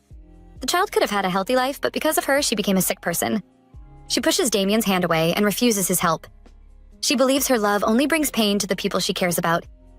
Damien is upset and hugs her tightly. He reminds her none of this is her fault. The only people they should blame are the hunters who used her as an experiment. He begs her not to give up and reminds her of everything she has done for Luna. She loves her child more than anyone ever will. Our heroine thinks about her little baby and knows she loves her girl. She is willing to do anything for her daughter. Damien pleads with her not to push them away and vows to break the horrible curse. The two return home, and Damien advises his beloved to get some rest. He stands outside her room and blames himself. Instead of making her happy, he only brought her more pain. The man is so focused on breaking the curse and doesn't notice the door behind him opening. Little Luna steps out, all worried about her mother. She has never seen her look so empty. Damien stares at the little girl and makes up his mind. He wants to make Olivia happy, even if it is just for a brief moment. He asks Luna for some help, and we are left wondering what the two are planning. Damien shows off his cooking skills to Luna and calls his dish the pepperoni field. The girl has no idea what a field is, so he explains the meaning. Now it is Luna's turn to be excited. Her eyes are full of stars as she imagines a field filled with pepperoni. The man wonders why she likes it, and she reveals it is her mother's favorite. She reminds Damien of their plan to cook dinner for Olivia. Let's travel back to 30 minutes ago. Damien's ultimate plan to make Olivia happy is to cook a special meal for her. He asks for Luna's help, but the girl takes a long time thinking. Damien is afraid the child doesn't want to spend time with him. He is happy when she agrees with a huge smile. He sends her off to stall Olivia and reminds her to keep it a secret. Luna happily agrees. Back to the present, Damien prays his cooking skills can cheer up Olivia. The two cooks decide to have a heart-to-heart. Luna asks about his medicine, but he says he isn't taking it. She thinks he is better, but he explains his illness has no cure. The girl suddenly looks worried. She knows she might not get better and wonders if she can become a boss like Damien and have friends. The man encourages her and says she might even have more friends than him. The girl doubts him, but he reminds her she has people who love her, and they will help her achieve her dreams. He looks a little sad as he admits he had no one. The child is now eager to know if things have changed. She asks 1,000 questions, but Damien tries to avoid answering. The girl finally asks if he loves her mother. The man is nervous, but still confesses his feelings for Olivia. He tells Luna he also wants to be close to her. The child thinks they are already close because they went to the amusement park together. The reply makes the man blush, and he tells her he is very happy. The child notices his red face and calls him a pepperoni. Our heroine is finally allowed outside, and she is impressed to see their meal. Damien tries to give the credit to Luna, but the girl exposes him. She tells Olivia it was his idea to cheer her up, and she only helped him. Her mother thanks her and rubs her little head. The girl introduces their pepperoni field dish to her mother, while Damien pulls out her chair. He offers to feed her because of her injury, but she turns him down. Olivia is glad to see people who love her and knows she can't be sad. She has to be strong and protect her daughter. Well, the child is after her life. She suddenly asks when the couple are getting married. The two have similar shocked looks on their faces. Olivia finally recovers and explains it isn't an easy decision. Luna throws Damien under the bus and repeats his speech about cheering on the people you love. Olivia glances at the man with a smile, and he immediately turns red. He asks little Luna to wait until he can propose to her mother. He is afraid she might refuse if he doesn't propose properly. Our girl's face is completely red, and she tries to distract everyone by talking about the pizza. Little Luna waits for her mother to take a bite and cheers when she calls it delicious. The two cooks share a high five. Olivia watches them with a smile. She thought the day would be terrible, but now she is so happy. She prays the happiness won't end, but she spoke too soon. A man arrives with a letter for Damien, and he takes a look. He suddenly hands it over to Olivia and says she has to see it. The girl takes a glance and looks terrified. It is an obituary for Max. Olivia remembers the charity event. The invitations were sent by Max, but the man never showed up. She had called him and even sent Damien to search his house, but she still couldn't find him. Now she wonders if that priest had done something to him. The girl is trembling so bad that Damien has to support her. He reminds her the invitation might not be real. He finds it suspicious since the funeral is being held at that church. Olivia realizes it might be a trap. Damien also thinks so because the funeral is being held on the same day as the family heads meeting. He suspects that Turner might have joined hands with them. Olivia can't understand why he would work with the werewolves when he hates them. Damien explains that making the werewolves fight each other is the best way to get rid of them. The girl is furious, especially since the man dared to joke around with Max's life. She decides to attend the funeral. Her man is unwilling and reminds her it might be a trap. She thinks having a plan is enough, but Damien says it is too dangerous. Olivia tells him she is tired of running and being used. She doesn't want anyone else to end up like her daughter. Damien is amazed by his woman's bravery and holds her hands. He promises to face the fight with her. The girl is happy and thanks him for his support. She is done living in fear and now wants to protect the people she loves. Damien tells his men he will be attending the family heads meeting. Aiden wonders why he is walking into a trap without a backup plan. His boss says they are here to create that plan. He has also decided to shut down the project that was using Olivia's ability to form a new drug. He thinks abusing her powers makes them the same as those hunters. Aiden is confused because nothing seems to be going the way he wants. He turns to Russell and asks why he is silent when he is supposed to be yelling. Russell imitates how his past self would have reacted. He would have slammed the table and reminded Damien about his brother and Terracure. They are the only leverage he has over the family heads, but the new Russell has no plans to say anything. Once it comes to Olivia, his boss totally loses his head. Damien doesn't want to admit his friend is right, and the man flares up. He reminds his boss of his plan to imprint on Olivia. Aiden has no idea about this and quickly gives up on talking to Damien. Russell is impressed by his sudden switch, and he says he isn't stupid enough to fight a losing battle. Somehow, Russell translates that into the man calling him stupid. Meanwhile, our male lead seems to have found a clue. He remembers his father as an alpha, but he was never affected by Julia or Olivia. He stops the two men who are about to strangle each other and says he has an idea. The men are curious, and he believes this might be the only way to stop everything. The day of the meeting finally arrives, and our male lead visits Terracure. The rest of the family heads are already waiting, and he claims the main seat. He smirks and orders them to begin the meeting. Suddenly, someone swings a club filled with nails on his head. Damien manages to escape and questions the man. The werewolf doesn't reply, but instead hands him a paper. He calls it an agreement, but it is basically robbery. He wants Damien to hand over Terracure, including the formula for ISP, and remove his Brown family from everything. He tries to threaten our male lead with his brother and reveals Silas is injured. Damien approaches the paper, and the man starts to gloat. He is shocked when the boy rips the document apart. Damien looks down on the agreement and chooses to settle things the werewolf way. He challenges the man to a fight. Meanwhile, our girl finally arrives at the church. Our male lead is really impressive. Some minutes have barely passed, but he has already defeated most of the wolves. He even has the strength to mock them. The rest of the wolves murmur, wondering how his powers returned. They start to believe he really has a secret weapon. The leader of the rebellion trembles, afraid they might lose both Silas and Terracure. He calls Damien a monster, probably forgetting they are the same breed. Just when he thinks all hope is lost, he receives a call from Turner. The man immediately becomes smug and tells Damien the deal is over. He claims to have found a more tempting offer. Our male lead is curious, but the leader refuses to say more. He drags Silas away and orders the rest of the wolves to attack Damien. Olivia steps into the church, and just as they guessed, it is a trap. She sees Turner standing next to a coffin. The man pats the casket and mourns Max, saying he never got to see the woman he loves. He suddenly becomes hostile and says the boy wouldn't want to see the girlfriend of the monster who killed him. Olivia didn't expect him to show his hatred so openly. The man becomes gossipy and asks why she walked into his trap. The girl says she has to see the truth for herself and say goodbye to Max. She opens the casket, but it is empty. Olivia sighs and wonders why Turner called her over. The man calls her kind and asks her to join hands with him to punish the wolves. He tries to brainwash the girl, claiming that Damien doesn't love her. He says the man is only drawn to her because she is a bait. His words seem convincing, but Olivia refuses to believe him. Turner shows her his bite mark. He wants her to believe the werewolves are just monsters who kill humans or turn them into their slaves.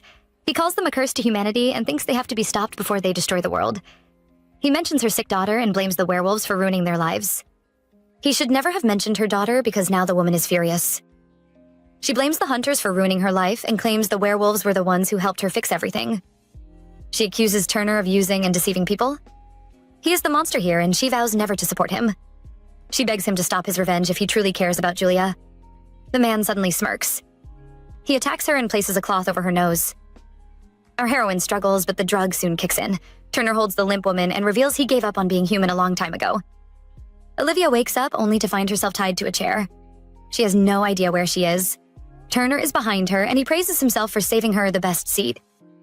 The girl turns around and sees some men approaching. The werewolves announce that they have bound Damien and brought Silas over.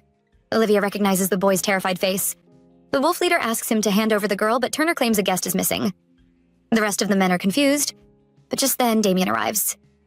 The man smiles like a demon and wonders if they are all waiting for him. Damien arrives and asks if they are all waiting for him. The wolf leader is shocked while Turner mocks their abilities. He already knew Damien would escape because the man is the most powerful alpha. Our male lead challenges the priest, and the man admits it was all his plan. For some reason, the werewolf leader thinks the two are working together to set them up. Turner smirks and takes out his gun.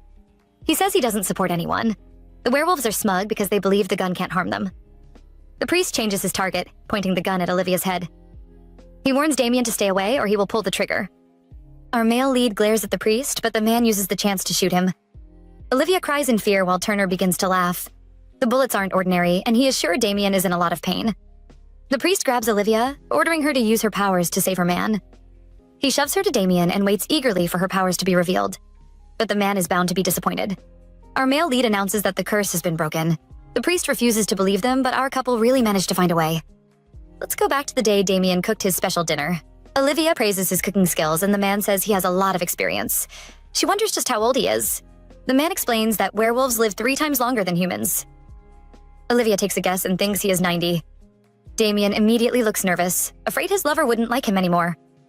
The girl says she still wants him, and the man feels relieved. He suddenly becomes serious as he mentions his idea to her. He explains that werewolves usually imprint on their mates. It is an ancient magic that only happens once in a lifetime and binds 2 souls together through life and death. The imprinting focuses on one person, and Olivia notices it is the opposite of her curse. Damien thinks this might be the only way to break the curse. He got the idea since his father, who had imprinted on his mother, didn't react to Olivia's ability. Back at the warehouse, Turner refuses to believe that imprinting can cancel out the bait's power. The werewolves are convinced when they see Damien still bleeding. The alpha mocks Turner for only using his werewolf's power to kill. The other wolves also urge the priest to do something. Turner's plan was to use Olivia to kill the werewolves, but now he changes his mind. He wants to kill the girl so Damien will die after losing his mate. Our male lead protects his woman and tells the man to face him, but Turner refuses to change his mind. Julia had died because she had disobeyed his plans. She had made a stupid choice, just like Olivia. He blames the girl for not listening to him, but Olivia has no regrets. The couple hug each other tightly as they prepare to meet their end. Turner is annoyed by her foolish decision and wishes her goodbye. The man immediately pulls the trigger. Turner pulls the trigger and our girl closes her eyes, expecting the worst. She is confused when nothing happens and opens her eyes to see someone stopping Turner. What is more shocking is that Silas is the one who saved them. The priest is also stunned and questions the boy. Silas is furious when he realizes he has been used by a hunter. He pushes the gun away and punches Turner's annoying face. Meanwhile, the gun chooses a new owner and falls at Olivia's feet. The men are still fighting. Turner tries to twist the truth again, but Silas stops him. He says Damien already explained everything. Back at Terracure, Damien had figured out that the caller was Turner.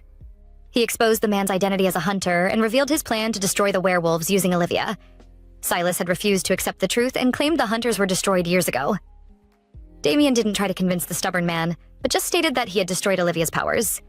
He threatened the men to stay away from her, or he would stop producing ISP. We return to the present, and Damien advises Turner to give up, because his revenge is over. The man refuses to accept his defeat and keeps trembling. He blames the werewolves for ruining his plan and tries to attack. He doesn't do much because Silas sends him flying with a single kick. He exposes the man's other identity as a werewolf and calls him pathetic. Turner becomes desperate. He shows off Damien's wounds and tries to convince Silas he is still useful. The werewolf grabs his neck and says he can destroy his brother alone. He tosses the man to the floor and Turner struggles to breathe. He hears someone approaching, but when he looks up, Olivia is pointing the gun at his head. The man tries to be manipulative and says pulling the trigger will make her one of the monsters. He blames himself for ruining her daughter's health. Olivia also thinks he is guilty. Because of him, Luna suffered, and our heroine spent every night blaming herself. The girl knows killing him will make her feel good, but she refuses to take his life. His death wouldn't undo all her daughter's suffering. She calls him a monster, but Turner tries to defend himself. Olivia interrupts him and explains he is the one hurting people. He tried to use her as bait, just like those hunters did to Julia. His revenge is meaningless. Turner is shocked and remembers his beautiful sister. He stares at his hands, but they have turned into claws. The man finally realizes his mistake, but he can't handle the pain. He ends up taking his own life. Damien quickly covers his beloved's eyes, not allowing her to witness the man's terrible death. He only lets her go when everything is cleared and tells her it is all over. The girl is worried about the research because her powers are gone. The man says it is the werewolf's problem to solve. He just wants her to be happy with Luna. Damien thanks her for holding on and trusting him through everything. Olivia smiles because she will always trust him. The two share a happy hug as she calls him her other half. Inside a beautiful resort, Papa James is smoking a cigar and reading the newspaper. The covers are all talking about Olivia and Damien's private wedding. Suddenly, Luna appears screaming about a bad smell. Papa James quickly hides his cigar and pretends to know nothing when the girl says she smells a burning scent. Russell arrives then and saves the man, calling Luna away to find Minson. The girl leaves and Russell begins to gossip. He is surprised to see the old man here. He almost fainted when he heard the man gave his blessings for this marriage. He thinks James changed his mind because Damien broke Olivia's curse, but that isn't the reason. James has noticed how bright and lovely Luna is. He admires the way Olivia raised her child and admits she did better than him. The proud papa is glad to see his son get married and decides to quit smoking. Russell jokes about the man living longer, and James admits he wants to see what happens next. Our couple are finally getting married. Olivia looks gorgeous, but Damien can tell she is very nervous. The girl admits that everything still feels like a dream. Her husband remembers the dream he once had about her. He was walking through the woods when he saw her lying under a tree with her eyes closed. The girl was so beautiful, and he knew then that he wanted to protect her forever.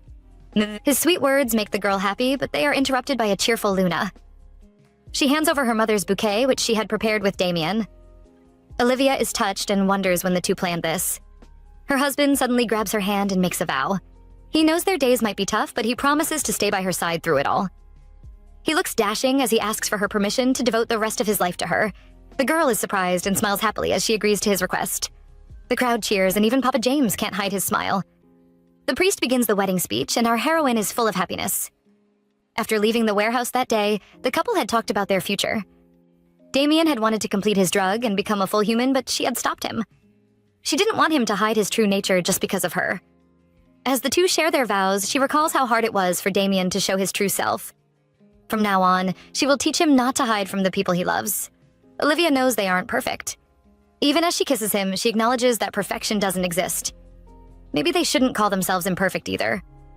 Meanwhile, Minsoon proudly offers to share a dance with Russell, almost startling the poor man. He accepts her request, and the two head off to dance. Right now, everyone is just existing in time, spending the days loving each other. We take a sneaky look at our couple's life 9 months later. Olivia is on a phone call with Max, and he has found 80% of the missing people. He claims it was all because of Terracure, but Olivia reveals her husband has been praising him. Max isn't happy to receive compliments from the man because he is now his boss. The two talk about the new drug and its progress. Silas's beta turned out to be useful for the research. Tommy is so excited and vows to spend Christmas as a human. Just then, Max hears a loud yell through the phone and immediately looks worried. We see our girl holding her aching butt because she just fell from the stairs. And she explains that it is Luna's first day of school, so the house is full of chaos.